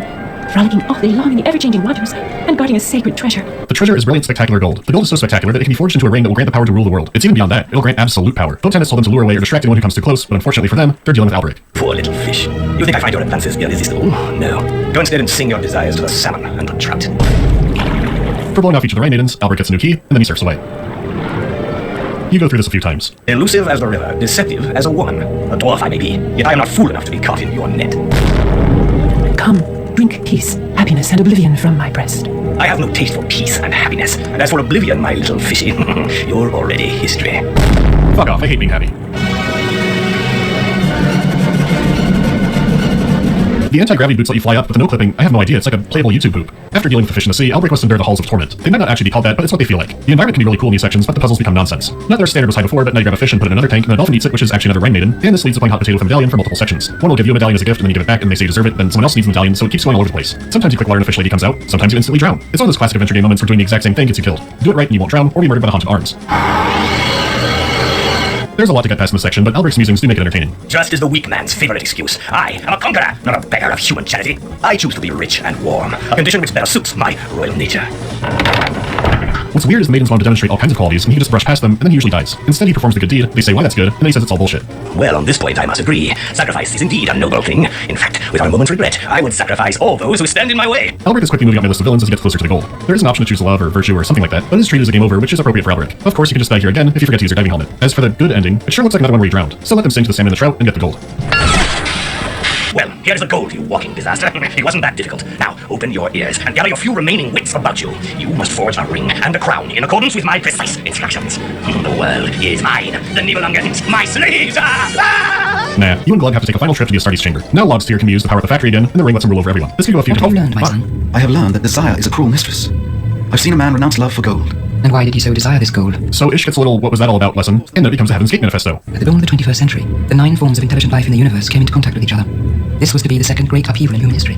Greed very soon held sway over curiosity, and a war like no other began. They fought for power, riches, and space, which was nevertheless infinite.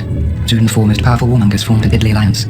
Humans were on the defeated side. It may surprise you to learn that this intergalactic war in history, it all goes nowhere. This is brain poison. Learning it can only hurt you. This also makes the framing even more nonsensical. If Ish is in the future, it's like a sci-fi setting for us. If he's learning about the ring cycle, shouldn't it be a normal fantasy kind of setting? Like the actual Matrix is in the past, or, the video game. The sci-fi elements have nothing to do with the actual stories being told. They're used for puzzles, but other than that, completely superficial. You could argue they're showing Ish a world more familiar to him, so it's not too alien and he can understand it. I don't think so. At this point, I'm convinced it's a torture device. Do they really think Glug was like Microsoft Clippy? No. Does this device look anything but evil? No. They're trying to kill me. Personally, you can follow the general gist of the story for now, the actual opera, but the deep lore, absolutely not. This would be like if I asked you to watch Fellowship of the Ring, asked how you liked it, and then went, oh yeah, it's just like how we're fighting the Greys and Reptilians. And Legolas knows the Earth is flat. That's also true, my son. It makes the whole experience so confusing. All I can do for now is spin the Wheel of Madness and move on to Log. Loga, Loga, Loki, it doesn't matter. My setup really doesn't like that engine sound, but maybe it runs better on yours.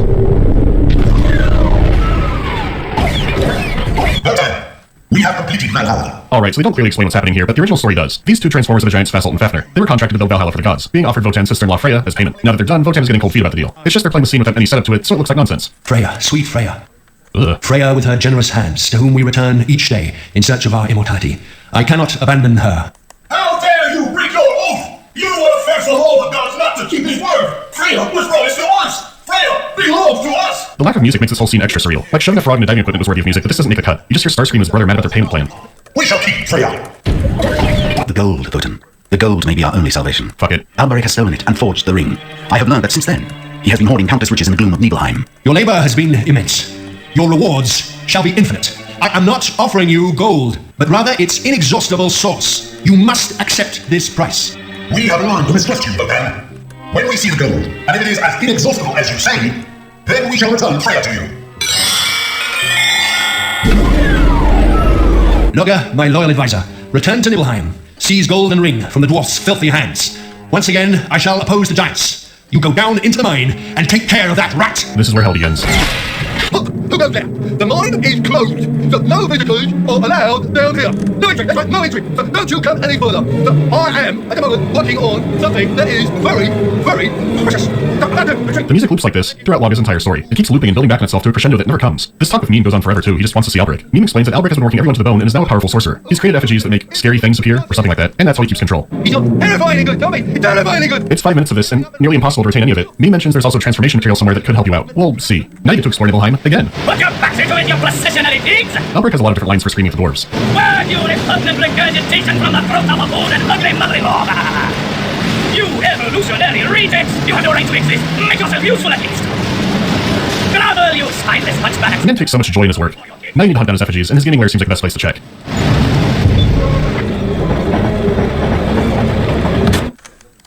You've got to do some puzzle nonsense again, but can break into the vault after that. Unlike last time where it was mostly empty, there are 3 effigies here, along with a strange material instead of the anti-gravity yogurt. When that's done, you've got all you need to explore the other side of Nibelheim. It is kind of interesting that Loki surfs around too, but through the air. I'm gonna guess the surfing was saving a lot of animation time. This is where you discover the Vol's torture chamber, and what I see when I can't sleep at night.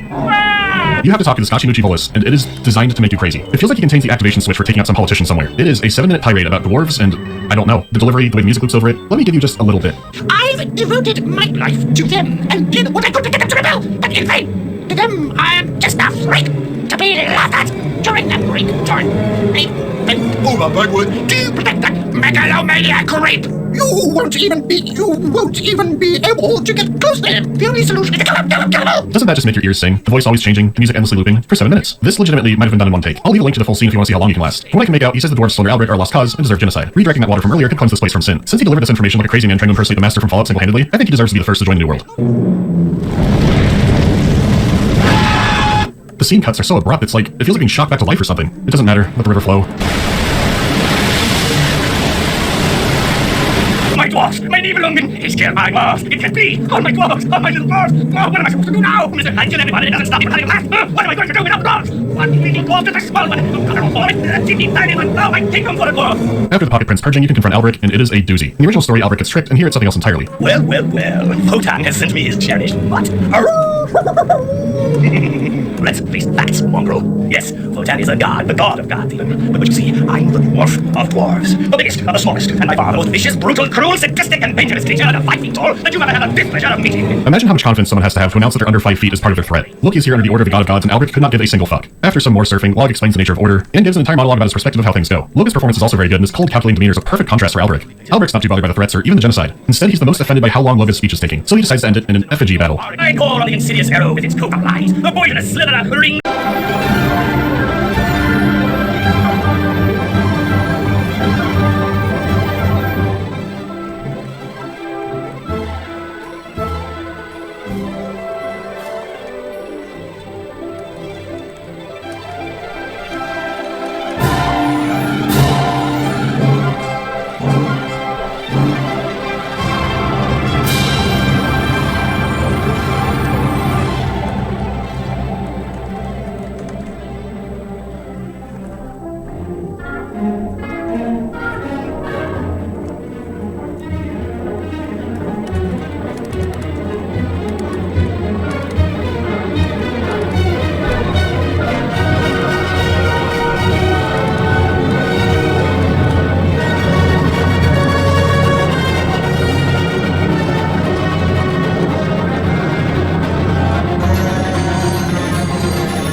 even as European countries pledge to increase their defence spending.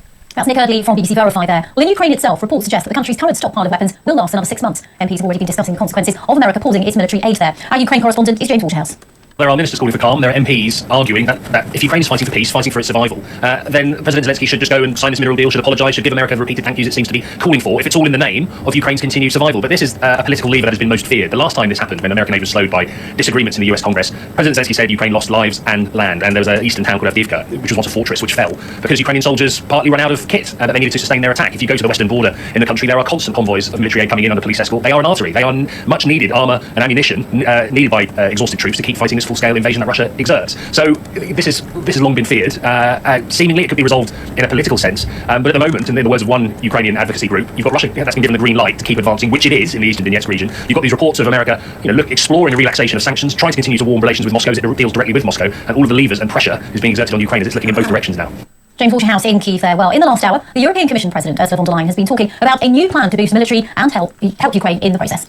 We are in an era of rearmament, and Europe is ready to massively boost its defense spending, both to respond to the short-term urgency to act and to support Ukraine, but also to address the long-term need to take on more responsibility for our own European security. Lots of reaction, of course, coming in this morning to the news of America suspending military aid to Ukraine. We've also heard from the British government now. Deputy Prime Minister Angela Rayner appearing on the BBC's Today programme, speaking to Emma Barnett. This was her reaction. Let's have a listen. We are focused on support for Ukraine, bringing the US around the table alongside our European partners in Ukraine. We've put our money where our mouth is and stepped up our support for Ukraine through air defence, through military capabilities, and through the military aid we give year upon year. And the Prime Minister will not conduct dialogue on open airwaves. He will continue to do what he's done in the last couple of days, which is to bring about that peace. And the US have said consistently that they want to see peace in Ukraine, and the Prime Minister is focused on getting that peace, but also has made it really clear that the peace has to be sustainable with security guarantees, and that's what the Prime Minister is focused on. That's the Deputy Prime Minister, Angela Rayner there. Well, lots to get through. Let's speak to our international editor, Jeremy Bowen, who joins us now. Jeremy, loads to talk about, of course. Let's start with your assessment of how you think what we heard from the White House will change an already complicated picture when it comes to global relations over the war in Ukraine. Well, first of all, the important thing to recognise is that this is really the most serious crisis in the history of the transatlantic alliance, transatlantic relationship, since it was formed during and after the Second World War. It is that big. Why is it that big? It's essentially because the Americans are now on an opposite side to the position of the Europeans, as expressed in that summit in London over the weekend. And subsequently, of course, people want peace. Everyone will say, yeah, of course I want peace. Countries want peace. But the issue is, what is the price of peace? Is the price of peace, as the Russians have said, essentially Ukrainian capitulation? And the Americans appear to be sharing a lot of talking points. They're definitely sharing a lot of talking points with the Americans. Or is it the kind of peace that was being talked about by Keir Starmer and others at the weekend, as they very openly supported President Zelensky? And that means that the Europeans and the British have been taking a very high-profile role in all of this, are essentially trying to execute an extraordinarily difficult high-wire act. On the one side, there's the support that they have for Ukraine and an offer to put boots on the ground, planes in the air. And on the other side, there's the Americans being rather rude about this. I mean, J.D. Vance's comments overnight, where he was saying some countries that have not fought a war for 30 years, he dismissed them. Far better to have American financial interests there.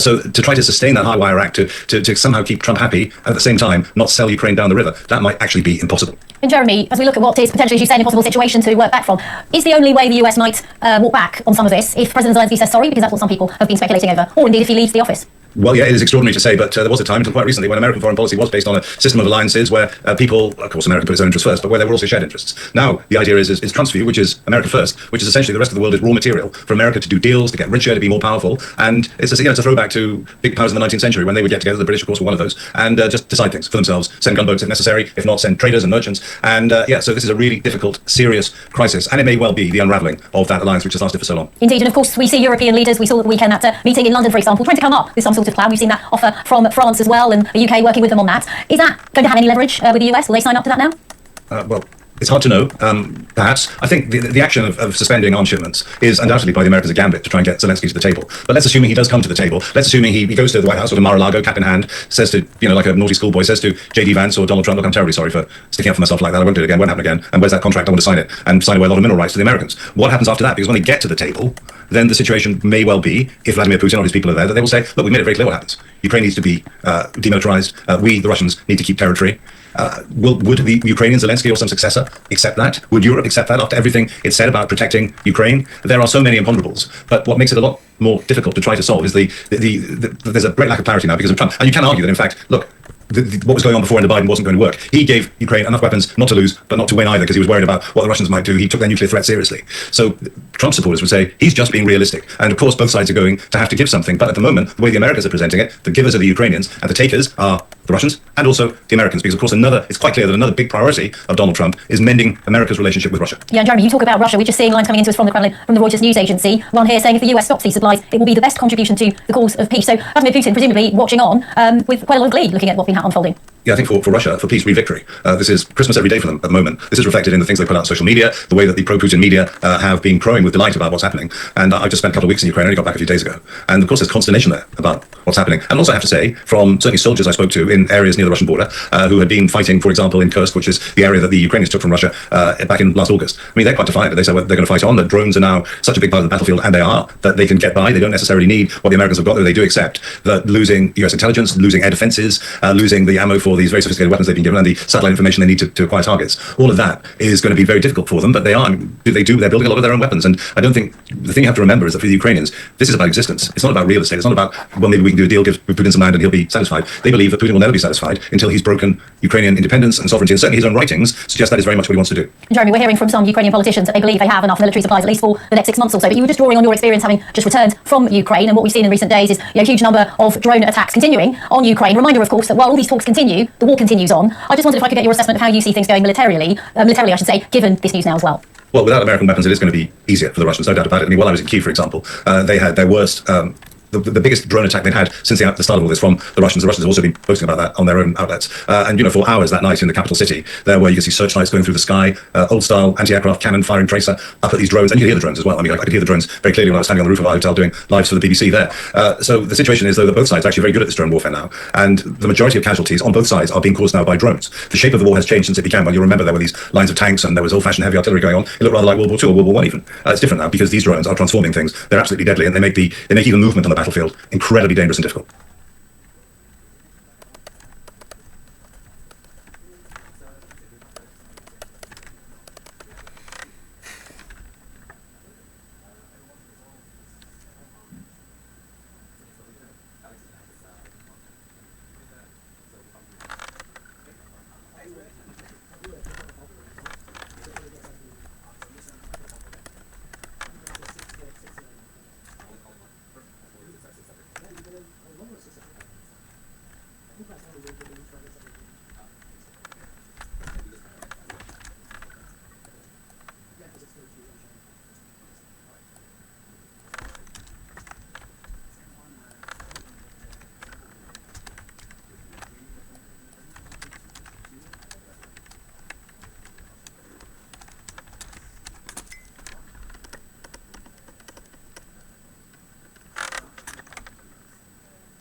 Can and should deploy troops on the ground without the American security umbrella? We are at very early stages of planning security arrangements for Ukraine if there was a ceasefire or a process towards peace. This is certainly what we hope. And if the Americans say no, we're not part of it, we don't want anything to do with this, this is over to you, Europe. Is it still a good idea for us to go ahead with it? If we want to have credible security arrangements, I think NATO membership for Ukraine should not be off the table, but whether Ukraine is in NATO now, in the future, or not at all, the most significant burden of the deterrence, of course, lies with Ukrainian troops. Do you think President Zelensky should just sign the deal, the American deal, as is on the table? I'm sure that if there was an agreement, a fair agreement, on not just the use of those minerals, but really, making investments into the use of the minerals, then it could benefit both sides. Just finally, you've been very clear about assets, about frozen Russian assets to be used. Do you think that all of Europe should now be behind the idea that you have hundreds of billions of US dollars worth of frozen assets that should now be used for the war effort? It's so important that we concentrate less on how we finance things, but that we really wrap up our own defense and also, help Ukraine and continue with the economic pressure against Russia. And we will figure it out. Foreign Minister Valtonen, thank you very much. Thank you so much. Now to the other war, the prospect of an all-out global trade war has moved a step closer, sending stock markets around the world tumbling. First, President Trump slapped tariffs on imports from America's three largest trading partners. That's 25% for Mexico and Canada, and a doubling of previous tariffs on China to 20%. Within hours, China and Canada have retaliated. Justin Trudeau's vow not to back down may earn his country even higher tariffs. Let's get all that from economic supporter Neil McDonald. So what has the President announced? Well, it's the end of 80 years of US trade policy, effectively. I mean, these tariffs are going to affect a lot of things that US consumers and industry currently buy. I mean, let's take a look at it. Canada exports over $400 billion of goods to the United States, China $439, Mexico over $500 billion. All of this can face tariffs. The US says the reason is they haven't done enough to control the flow of fentanyl into their country. How big a shift is this? I mean, let me show you a graph produced by the consultancy Capital Economics. They show the effective tariff rate the USA has been imposing on the rest of the world over years and years and years. You can see it's climbed pretty consistently actually since the 1930s. Under Trump, this is where they think that level now is. At a level not seen since World War II. They say this is at a stroke, undoing all of post-war globalization. And the impact on the US economy? Well, stock market doesn't like look at it. I mean, the Dow Jones fell 800 points at first. I mean, that is significant because when Trump was elected, of course, the stock markets all shot up, and a lot of that enthusiasm seems to have evaporated. And that's because most economists think that tariffs mean more inflation. The administration denies that. How much will it go up? It depends on how far the importers of all these goods think they can pass on those tariffs to consumers. The point in the United States is inflation is already actually trending higher. You can see here how in the chart, inflation hit a trough back in September. It's gone up every month for subsequent 4 months. Now, this is not the sort of peaks we saw under President Biden. But he did promise to lower inflation, didn't he, Trump? Correct. And US consumers think it's going higher, possibly 6% on one survey, and that is really undermining US consumer confidence. And what about US producers? Well, any company that's bringing components in from Mexico, Canada, or China has got a big problem. Your car makers today said that this will raise the cost of building vehicles in the USA. Other producers have a different problem, which is the retaliatory tariffs they may face on their exports. So China has said it's going to impose tariffs of 10 to 15% on soybeans, corn, chicken, wheat, a whole raft of farm products, and that is because China is the largest market for American farmers. I just want to show you this map of, for example, soybean farmers where they are based in the United States. Lots of Republican states. You've got it, Illinois, Iowa, Missouri, all the way down through the country. China perhaps knows exactly where to apply the pressure. And Matt, this is not the end of it. President Trump is promising more tariffs next month, and those are the ones that could directly affect the UK. Can't wait. Thank you very much indeed. The Prime Minister spoke this morning. Justin Trudeau said President Trump is trying to orchestrate the total collapse of Canada's economy. Trudeau offered a blunt message to Americans saying their government is to blame. I want to speak first directly to the American people. We don't want this. We want to work with you as a friend and ally. And we don't want to see you hurt either. But your government has chosen to do this to you. As of this morning, markets are down, and inflation is set to rise dramatically all across your country. Your government has chosen to put American jobs at risk and the thousands of workplaces that succeed because of materials from Canada or because of consumers in Canada, or both. They've chosen to raise costs for American consumers on everyday essential items like groceries and gas, on major purchases like cars and homes, and everything in between. They've chosen to harm American national security, impeding access to the abundant critical minerals, energy, building materials, and fertilizers that we have and that the United States needs to grow and prosper. They've chosen to launch a trade war that will, first and foremost, harm American families. And CBC's Karina Roman joins us live from Ottawa with more. So, Karina, there were a lot of key messages there from the Prime Minister today. I think a lot of Canadians who were watching would remark that this was a Prime Minister speaking to Canadians, to Americans, to Donald Trump with some pretty frank messages. Indeed, and he started off his speech by not just saying that the U.S. had declared a trade war on Canada, but pointing out that Canada is the friend and the ally and the closest neighbor. Meanwhile, the American administration talking more about a closer alignment with Russia and Vladimir Putin, who is anything but the ally and friend that Canada is, and asking Americans and Canadians and everyone to make sense of that. Obviously, a rhetorical question that it doesn't make sense. But he did speak as well to Trump directly, which, from what I understand, was carried on American television, cable television, Fox and CNN, where he addressed Donald Trump directly, calling him Donald, talking about the historic free trade deal that they both made and signed in Donald Trump's first administration, other accomplishments on the world stage. Have a listen to what he said. Now, it's not in my habit to agree with the Wall Street Journal, but Donald, they point out that even though you're a very smart guy, this is a very dumb thing to do. We two friends fighting is exactly what our opponents around the world want to see. So it doesn't really get much blunter than that in terms of a direct address to the president, but he also went on to acknowledge that the whole border fentanyl crisis was in fact a pretext. It's the legal pretext, certainly, for the tariffs, but a false one. That the facts do not bear out that there's any crisis at the northern border, and in fact, all the measures that Canada has taken in hand to improve the border shows that Canada's taking it very seriously. He also brought up the mixed messaging from Donald Trump, that now again he's mentioning American banks, which yes do operate in Canada, but saying that that of course Donald Trump is saying that they don't. But also how yesterday Donald Trump talked about how the way to avoid tariffs is having automakers move to the US, which is really one of the motives behind this, but relying mostly on the consistent message from Donald Trump, which is to put economic harm on Canada because Canada would be better off, in Donald Trump's view, as the 51st state, and acknowledging that is what is really going on. Have a listen. But he wants us to see a total collapse of the Canadian economy, because that'll make it easier to annex us, is the second half of his thought. Now, first of all, that's never going to happen. We will never be the 51st state. But yeah, he can do damage to the Canadian economy, and he's started this morning. But he is rapidly going to find out, as American families are going to find out, that that's going to hurt people on both sides of the border. And it is that reality, in terms of the motivation behind this, is why the Prime Minister says there's really no reason to maybe try and find another way forward, like opening up negotiations for the free trade deal again, because how do you negotiate with a leader whose motivation is to make your economy nothing? There's no reason to sit across the table from someone and negotiate when that is their motivation. Beyond that, of course, the Prime Minister did take the time to talk about the counter tariffs that are being applied, the retaliatory tariffs, so it's $30 billion immediately, and then another $125 billion in the next 3 weeks if the tariffs don't come off. He was asked about non-tariff measures. He wouldn't really go into details other than say that he is speaking with the premiers this afternoon. We know that a couple of the premiers are quite on board with the idea. Or to lift sanctions, or to press this point that we should have elections in Ukraine when 20% of Ukraine is still occupied by Russia. I don't exactly understand how you do that. And so I think it's important that is something that Russia is continuing to push, and that's a talking point that the Kremlin uses, that we need to have these elections, when I'm not sure the last time that Russia or Moscow saw fair and free elections. So it's going to be really hard, especially on the elections front, for Ukraine to instill any type of election process while Russia still occupies its sovereign territory. Yeah, and while the war is going on, it is our understanding from General Dakin that they are not legally allowed to hold elections in Ukraine, that's in their constitution, that when they're at war, which they are a lot over the course of history in Ukraine, that's something that they can do. This is JD Vance last night with Sean Hannity. Let's take a look at this about the security guarantees. Look, if you want real security guarantees, if you want to actually ensure that Vladimir Putin does not invade Ukraine again, the very best security guarantee is to give Americans economic upside in the future of Ukraine. That is a way better security guarantee than 20,000 troops from some random country that hasn't fought a war in 30 or 40 years. So, Rebecca, I find this whole concept so interesting. I think we're going to hear more about this tonight. President Trump believes that there are economic and deal solutions that can provide national security, and this is one of them, rather than pushing the idea of war and troops on the ground. Zelensky wants hard hard resources on the ground. But the Trump administration wants to give him a deal that would give us a presence in the country. Well, I think it's actually going to be something like both of those things. So you want a strong American economic interest, so the American people don't have some abstract idea about defending democracy versus hypocrisy. They know, can understand their hard benefits, concrete benefits. But I think that Zelensky is also going to want the hard power there because his country is still being invaded. He still has to provide his own defense. And so I think that the Europeans, the UK, and the French are really putting some serious offerings there to provide security for Ukraine. I don't think that's anything to sort of push aside or laugh at. And Ukraine also is going to have their own defensive capability now. Over the last couple of years, they're going to be the most battle-hardened European country, building out their own defense capabilities. And we would expect that any sovereign nation would defend themselves in that way. So Sabrina, I wanted to ask you about the Friday Oval Office blow-up. And it's very interesting because since then, we've looked back at things that President Biden said at the time, that he was very upset with Zelensky's lack of gratitude about what the United States had done for them. What are your thoughts on that, given what we saw on Friday? Is there any, it seems like there's a real similarity in the way these two presidents saw Zelensky. I think there are some, but I think the concerns that the Biden administration raised and some of our concerns with how things were being played out, that was done in private. And what you saw on Friday was something completely astonishing. And I know you covered that pretty extensively. We've never seen sort of this dressing down of a leader that comes to Washington. Do you agree that Zelensky was combative in that press conference? I don't think either side really approached that conversation the right way. I think that Donald Trump is someone that likes the platitudes, likes to see that gratitude on display. And I think you saw. But Biden also complained about it. Yeah, no, I mean, I think it's fair to say that there was some criticism there. But look, we can't walk away from Ukraine because you know who's not walking away from Russia? Iran and the North Koreans. And you're going to have, at a time where our allyship around the world is being so scrutinized, this is the time to really stay united and rally support for Ukraine. And that I think we've never seen the kind of support from Europe, coming from Europe that we've seen in the past month. Yeah, but I think you saw some of that on display in the Oval, and that's why it was such an astonishing meeting. What I like about this now, though, is that we have seen very publicly how the administration has really, unfortunately, had turned the screws on Ukraine. This is actually the easy part, Martha. The hard part is now going to be getting Russians to the table. And so I think now that this has been very public, there's going to be more pressure on Russia now to play ball after all this played out publicly. The other thing, the Europeans, with the UK and the Europeans combined, have all contributed $140 billion to Ukraine, and they've also taken on refugees. The United States about $120 billion. So we're the single most provider as a single country, but the Europeans are doing more. And my goodness, after the last 48 hours, you're going to see the Europeans, I think, step up in a major way, which is the whole purpose of President Trump really urging them to do that. Yeah. It's tough diplomacy, not soft diplomacy. It's pretty clear. And we'll see where this all heads. Thank you so much, Sabrina and Rebecca. Great to have you both here. Thank you.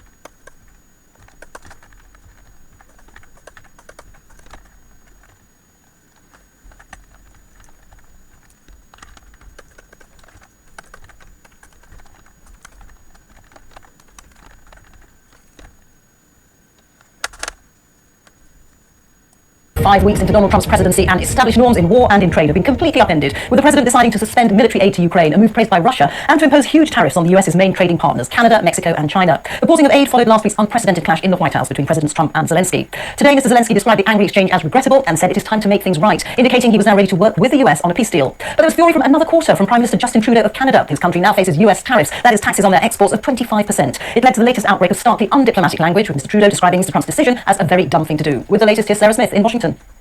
You're gambling with World War III, and what you're doing is very disrespectful to the country, this country. The explosive spat inside the White House last week is now reverberating around the world. If you didn't have our military equipment, this war would have been over in 2 weeks. In 3 days, I heard it from Putin. In 3 days. This is something maybe less. In 2 weeks, of course, yes. It's going to be a very hard thing to do business like this. Very hard to do business, he means, if President Zelensky will not do exactly what Donald Trump tells him to.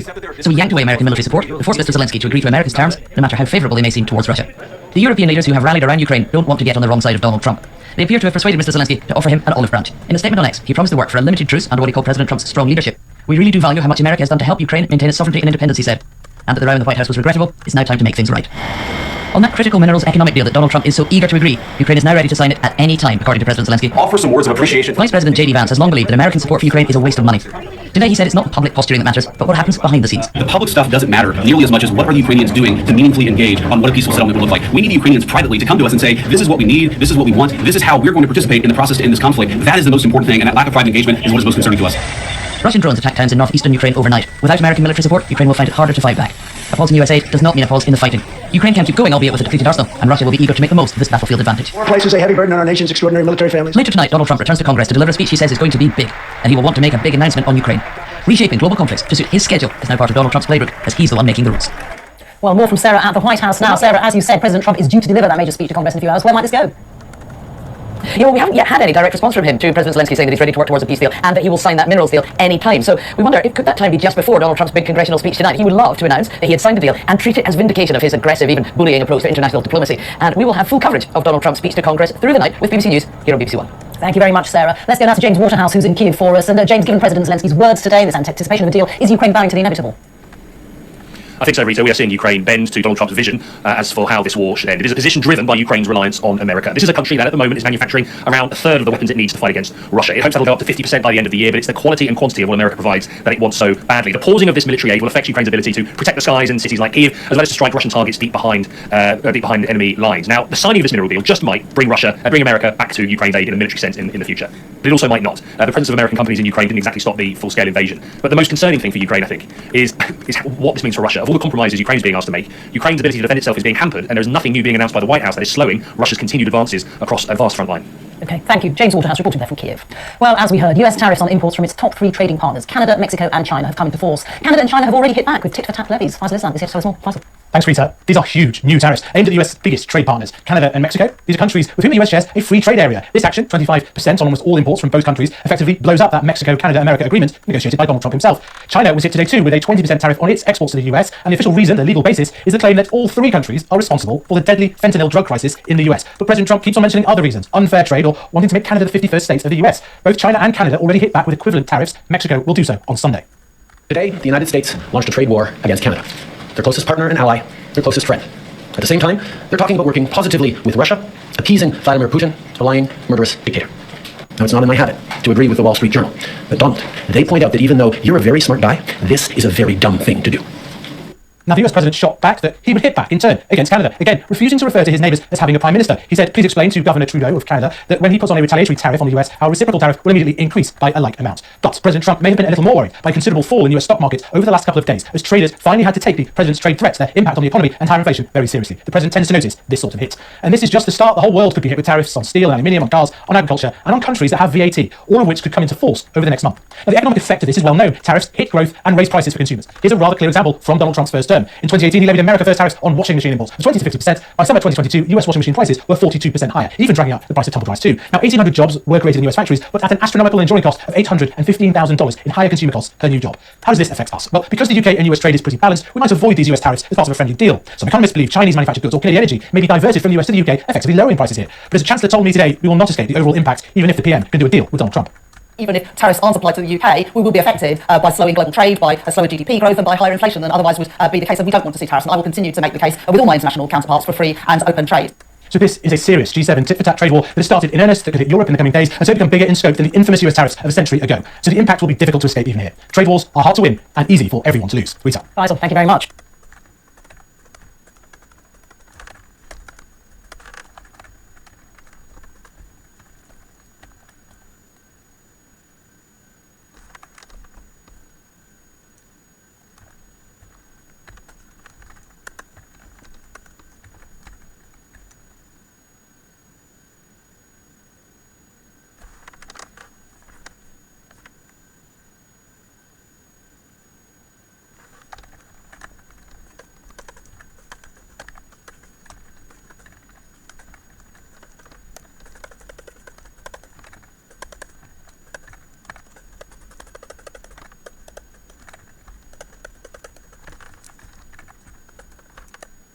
News coming in. Canadian Prime Minister Justin Trudeau speaking right now after the US slapped Canada with 25% tariffs. Let's listen. So today, the United States launched a trade war against Canada, their closest partner and ally, their closest friend. At the same time, they're talking about working positively with Russia, appeasing Vladimir Putin, a lying, murderous dictator. Make that make sense. Canadians are reasonable, and we are polite, but we will not back down from a fight. Not when our country and the well-being of everyone in it is at stake. At the moment, the US tariffs came into effect in the early hours of this morning, and so did the Canadian response.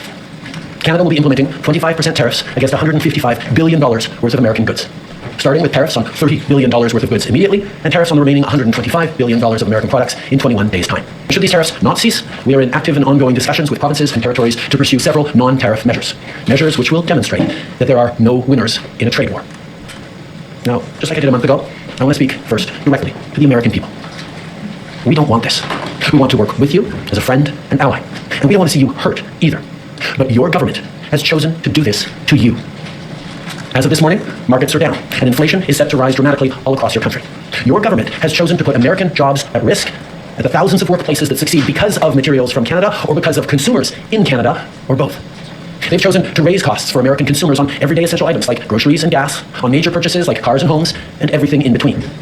They've chosen to harm American national security, impeding access to the abundant critical minerals, energy, building materials, and fertilizers that we have and that the United States needs to grow and prosper. They've chosen to launch a trade war that will, first and foremost, harm American families. They've chosen to sabotage their own agenda that was supposed to usher in a new golden age for the United States. And they've chosen to undermine the incredible work we've done together to tackle the scourge that is fentanyl, a drug that must be wiped from the face of the earth. So on that point, let me be crystal clear. There is absolutely no justification or need whatsoever for these tariffs today. Now, the legal pretext your government is using to bring in these tariffs is that Canada is apparently unwilling to help in the fight against illegal fentanyl. Well, that is totally false. Let's look at the facts. Our border is already safe and secure. Far less than 1% of fentanyl flows and less than 1% of illegal crossings into the United States comes from Canada. But we acted because we know we can always do better. We responded to concerns, including from the President, by implementing an ambitious $1.3 billion border plan. A border plan that includes generational investments in new AI and imaging tools to stop the flow of fentanyl in its tracks, stronger coordination and information sharing with American agencies, along with the deployment of drones, helicopters, and additional personnel to keep our border secure. Now, a month ago, as part of an agreement with the United States that paused the tariffs, we made further commitments. We appointed Kevin Brosseau as our fentanyl czar, a man who dedicated his multi-decade career in law enforcement to combating organized crime networks and drug trafficking.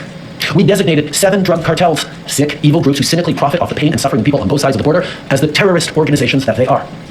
And just yesterday, we launched a new joint operations partnership supported by a $200 million investment between Canada's security and law enforcement agencies, a partnership that will enhance the coordination of information and intelligence in order to thwart criminal gangs involved in the illegal fentanyl trade. And critically, our actions are working. As the U.S. Customs and Border Protection just acknowledged, there was a 97% drop in fentanyl seizures from January compared to December, to a near zero low of less than half an ounce seized in January, even with all the further enforcements and actions we've taken at the borders. In sum, we stepped up.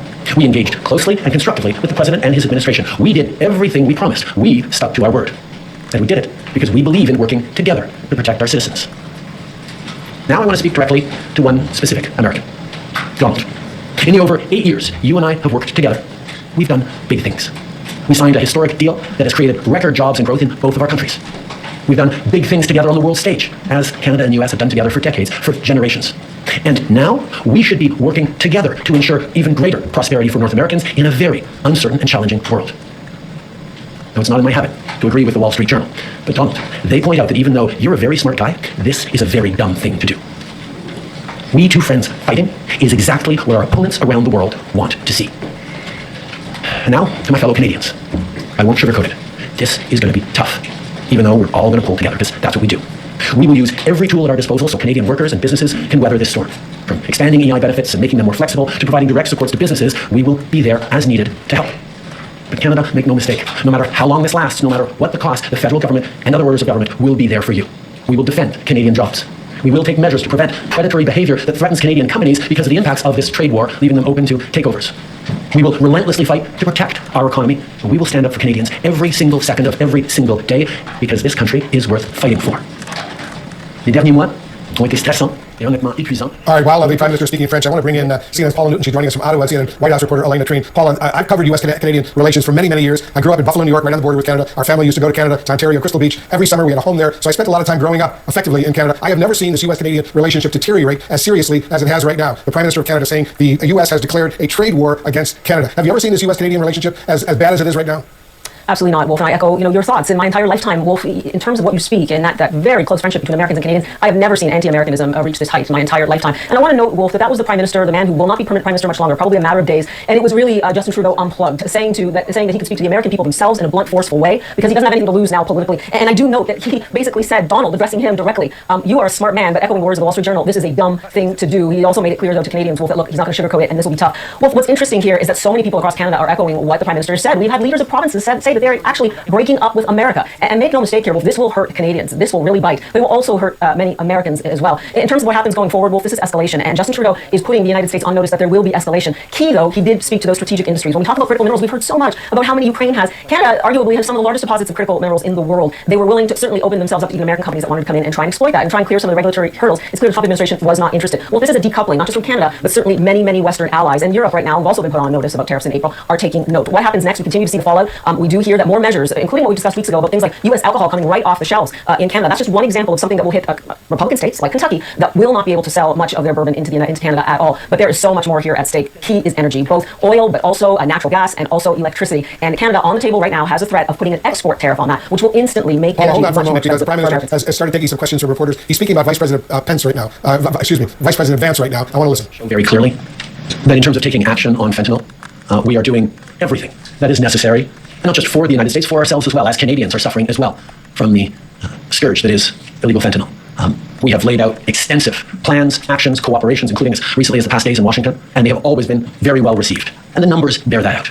Historically, though, most creators internally developed their own game engines to assemble their games. Middleware was more commonly borrowed as a component in a developer's game engine rather than an entire game engine by itself. This is where Big Video, Speedtree, Softimage, and Havok come from. Of course, every team developing their own tools becomes prohibitively expensive beyond a certain point, which is probably why Ubisoft entrusted Epic's Unreal Engine 2 to be the heart of the Tom Clancy games. And with the arrival of PlayStation 3 and Xbox 360, the added expense of high-definition rendering tipped the appeal of third-party development tools from a minor potential to a practical necessity, at least for the developers who were not sponsored by huge publishers, which isn't to say that no developers used another team's game engine. The original Unreal Engine powered several Star Trek games, the original Deus Ex, the infamously delayed Duke Nukem Forever, and the first two entries in the Harry Potter series. The number of games that would rely on UE2 rather than UE1 would grow organically, but not explosively. If you played Shrek 2, Spider-Man 2, or Star Wars Republic Commando, you played an Unreal Engine 2 game. It wasn't until 2005 that interest in the Unreal Engine would begin to capture the market, making BioWare's transition to Epic's technology all the more interesting. Anyone who remembers the history of BioWare will know that they got their start making very well-renowned Dungeons & Dragons adaptations. Baldur's Gate, Baldur's Gate 2, Neverwinter Nights, and Star Wars Knights of the Old Republic, which was essentially a D&D game with a lightsaber. Jade Empire, however, would distance BioWare from its D&D roots, allowing them to evolve their style into their own brand of RPG. What all these games have in common, though, is their proprietary nature. The game engines were made from scratch, and often scrapped and remade multiple times with each new breakthrough in game and graphical design. Even so, their old work was good enough that it would be borrowed for the development of other games, such as the Infinity Engine for Planescape Torment, the Aurora Engine for The Witcher, as well as the Odyssey Engine for KOTOR 2. Mass Effect would be the first game they made using software they had not written themselves. Unreal Engine 3 got its first big showcase in 2005, with a technical demo from the original Gears of War. It would release in the fall of 2006 with exceptional market success and praiseworthy reviews. Numerous Tom Clancy games running 2.5 iterations of Unreal Engine would release that same year. They did look remarkably better than their Xbox and PS2 counterparts, but Gears of War was light years ahead of all of them. It crossed a milestone in real-time rendering. A bit ironic considering it was Ghost Recon Advanced Warfighters that was credited with marking the arrival of the next generation gaming. Nevertheless, Gears of War would shine brighter than its rivals, showing the advantages of not just programmable shading, but also normal maps, high-density geometry, and high resolution, and the throughput advantages of multi-thread CPUs. It became the standard that numerous other studios, many of whom were exclusive to the PlayStation 3, would work to emulate and eventually exceed. They would of course do so with their own proprietary game engines though. Developers attempting to utilize Unreal Engine 3 would learn very quickly that emulating the results of Epic Games was nearly impossible. This of course would not stop BioWare. The engine was still user-friendly and excellent for realizing new game designs. The passion their team brought to Mass Effect leveraged amazing graphical results. Excellent for their time, even if they fell short of Epic's own internal developments. As BioWare continued to iterate on Unreal Engine, the results would improve, manifesting in what was arguably the best RPG of the 7th generation, Mass Effect 2. Sadly, BioWare was a very exceptional case. Numerous other developers were able to make fun games with it, sure, but they were often ugly and had exceptionally unstable frame rates. Incidentally, the original Mass Effect also had a very unstable frame rate. Only Touchstone's Turok and Rocksteady's Batman Arkham Asylum were able to successfully overcome the pitfalls other developers faced, making Epic Games, Rocksteady, and Touchstone a brief triumvirate championing the capabilities of Unreal Engine. But Touchstone would go out of business within a year after the release of its Dinosaur Adventure. As the 7th generation gave way to the 8th, Epic would cease its development for the Gears of War franchise to pursue its own new games. Microsoft would entrust a coalition to carry it forward. Right from the outset, it was clear they understood the Unreal Engine, releasing 4 games in a brief 5-year window, remaking an old property to familiarize themselves with the hardware, and then executing one project after another, a feat perhaps only matched by Insomniac games on the PlayStation 5. It would seem a second triumvirate had formed during the 8th generation consoles, especially with Epic's earth-shattering success from Fortnite and Rocket League, as well as Rocksteady's achievements with Batman Arkham Knight. Of course, the coalition's ability to execute would become compromised with the arrival of the 9th generation and the arrival of Unreal Engine 5. 4 years have passed since the arrival of the PlayStation 5 and Xbox Series consoles. They have not released a single game in 4 years. Even during the reign of Unreal Engine 4, it was clear there were massive performance issues compared to the efforts of not just Sony's internal studios, but also the likes of EA with Bice's Frostbite 3, the Infinity Ward engine from Activision, or id Software's It Takes 6. Not only could many of these software suites match, and in many cases exceed, the graphical fidelity of UE4, but often did so at double the frame rate. To be fair, Frostbite 3 had the opposite problem with UE4. It was very fast and very beautiful, but difficult to design for. UE5, much like 3, was very easy to design for, but very difficult to make beautiful, unless you were the Unreal Engine triumvirate. But even Capcom's RE engine achieved noticeably better results at double the frame rate. UE4's performance issues were so pervasive at the outset of the PlayStation 4 generation that Rocksteady dispensed with it and made their third entry in the Arkham franchise on Unreal Engine 3, of course heavily modified to achieve their vision. Anyone who remembers the Samaritan demo for UE3 will also remember its impressive display of atmospheric effects and DX11 tessellation. No one using Unreal Engine 3 at that point bothered to implement those features so effectively. Sure, Arkham City might have used tessellation on the PC, but it was very, very minimal, feeling bolted on after the fact. It was at its core an Xbox 360 game. With the release of Arkham Knight though, tessellation, destructibility, and atmospheric effects were taken into consideration at the beginning of the game's design, with the added benefit of being able to migrate all their animations, assets, AI, and gameplay systems. Even so, development was an absolute headache for Rocksteady, taking 5 years in place of the 2 to 3 of their previous entries. Suicide Squad, unlike the Arkham games, would be designed with Unreal Engine 4, and for the most part overcame all the engine's limitations, open world traversal issues notwithstanding. Okay, let's just take a moment and appreciate for a minute just how much of an achievement this game was. Pretty much every aspect of the game's presentation, from the character models to the way that the rain and the wind and the smoke and the fog effects came together, was unbelievable. And then on top of that, you have the tastefully done bloom lighting that was not altogether uncharacteristic of prior generation games, but nevertheless gave it an added pop that was especially well refined with the added resolution. You couldn't ask for a better translation of a comic book art style into a video game setting. Pretty much every other game, including the likes of Sony's first-party developers, with the likes of Killzone Shadowfall and Infamous Second Son, were substantially inferior in terms of graphical quality. Even Insomniac's Spider-Man, which came out 3 years later, did not compare favorably against Batman Arkham Knight. Both games looked incredible, but one just felt unbelievably grounded and textured in a way that just couldn't be explained. But all the elements just came together in a way that felt correct, that felt well executed. Pretty much the only rough spot in Batman Arkham Knight's presentation was the character models for its women. If you look at Poison Ivy in Batman Arkham Knight compared to Arkham City, she looks noticeably uglier in a very peculiar fashion. You can't quite put your finger on it, but something just does not feel right. For whatever reason, the translation to a more realistic art style from the second game to the third game just didn't work as well as it did for male characters. Nevertheless, the animation is still extremely detailed, especially the Batman character model. Everything about the way he moves just felt right. It's a testament to what was possible in the Unreal Engine, the third iteration of the Unreal Engine. It was a graphical achievement that few others would achieve alongside them, and would never really be possible in another Unreal Engine game afterwards, the only exception possibly being the one made by Rocksteady themselves, Suicide Squad. Even so, it still took them a long time to finish their work. In some ways, though, their Unreal Engine 3 work still surpasses Unreal Engine 4. This, of course, does not change the fact that each game engine had its own problems that would become much more pervasive with each new iteration. Now, let's be honest. We've all encountered that problem that everyone has with Unreal Engine. The fact that all the games pretty much look the same with regards to how the metals look and how they shine, with how the wood and materials and plastics all look pretty much identical, no matter which version of Unreal Engine you look at. Even the skin and subsurface scattering of the various organic elements tend to blend together. The look is so iconic and yet so incredibly infamous that people have even taken to making games out of whether or not a game engine is Unreal or not, because the games that set themselves apart using Unreal Engine while avoiding that Unreal Engine look are so few and far between. But that's just one of the many problems with Unreal Engine. There are so many other problems that exist with the game engine. The biggest problem with Unreal Engine 3 since its early days was the way it struggled to stream in texture data. This problem was mostly overcome for games like Gears and Arkham, but even the original Mass Effect would see moments where textures would be missing sometimes for 5 to 10 seconds after a freshly loaded save. Loading from an installed game on the 360 hard drive minimized this tremendously, but as RAM capacities grew for the PC and 8th-gen consoles, it was becoming clear that UE3, even with its numerous updates, was failing to overcome the increasing demands of the new hardware. Remember, developers had a memory pool of 512 megabytes on the 360, but 8 gigabytes on the Xbox One and PlayStation 4. The problem never really went away in later versions of Unreal, and attempts to mitigate it resulted in dumping vast sums of data stored in RAM and refilling it while entering new areas of the map. This resulted in a nosedive in the game's frame rate for a second before going back to normal, an effect that has become infamously known as traversal stutter. This problem would occasionally be mitigated on console releases, but on the PC, even in Arkham City and Arkham Knight, stutters were constantly occurring. It was also becoming abundantly clear that developers couldn't just lean on the much faster GPUs to extract better graphical detail. Historically, they did just that. For 3 whole generations, a much more powerful GPU would be paired with a much more powerful CPU, and the CPU's added speed with a single thread was always sufficient to extract everything that was needed from the graphics processor. They might have had to write more code, but that was the intended outcome. The faster the CPU, the more instructions could be fed to the GPU. The way creators did their work didn't really change, mostly. And things just worked. You could add another thread to do things like physics, and maybe another for things like drivers. With the arrival of the PlayStation 4 and Xbox One, though, all that changed. The Jackwire x86 CPU cores in the 8th-gen consoles, although not weaker than the PowerPC PPUs in the 7th-generation consoles, were also not that much of a leap forward. Instead of working with 3 physical cores and 6 virtual cores, on the 360 they were now working with 6 physical cores, out of the 8 on the die. This made feeding commands to the GPU to remain GPU-bound a less than straightforward process. Everyone moving to 8th-gen needed to alter their approach to multi-threading. The Unreal Engine, in particular, needed to be altered substantially more, due to its overhead, which to some extent illustrates the second biggest problem with Unreal Engine 3, its quest for accessibility and flexibility.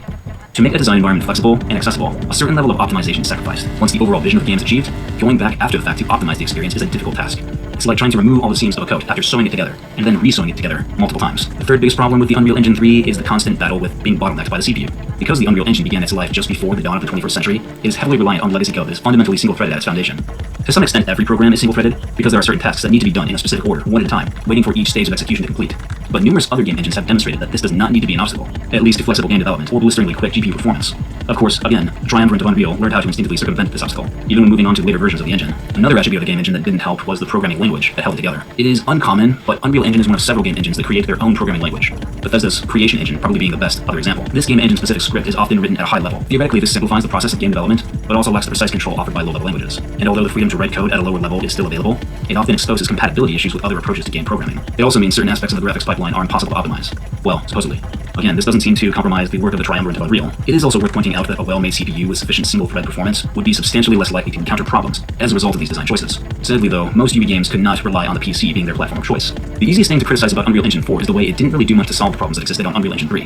What it did do was take a bunch of research with NVIDIA about emerging techniques in GPU acceleration, and eventually make its own proprietary version of PhysX called Niagara. In addition to a much more seamless implementation of geometry tessellation, initial showings of UE4 It's impossible to resolve any issue, especially one as complex and sensitive as the Ukrainian crisis.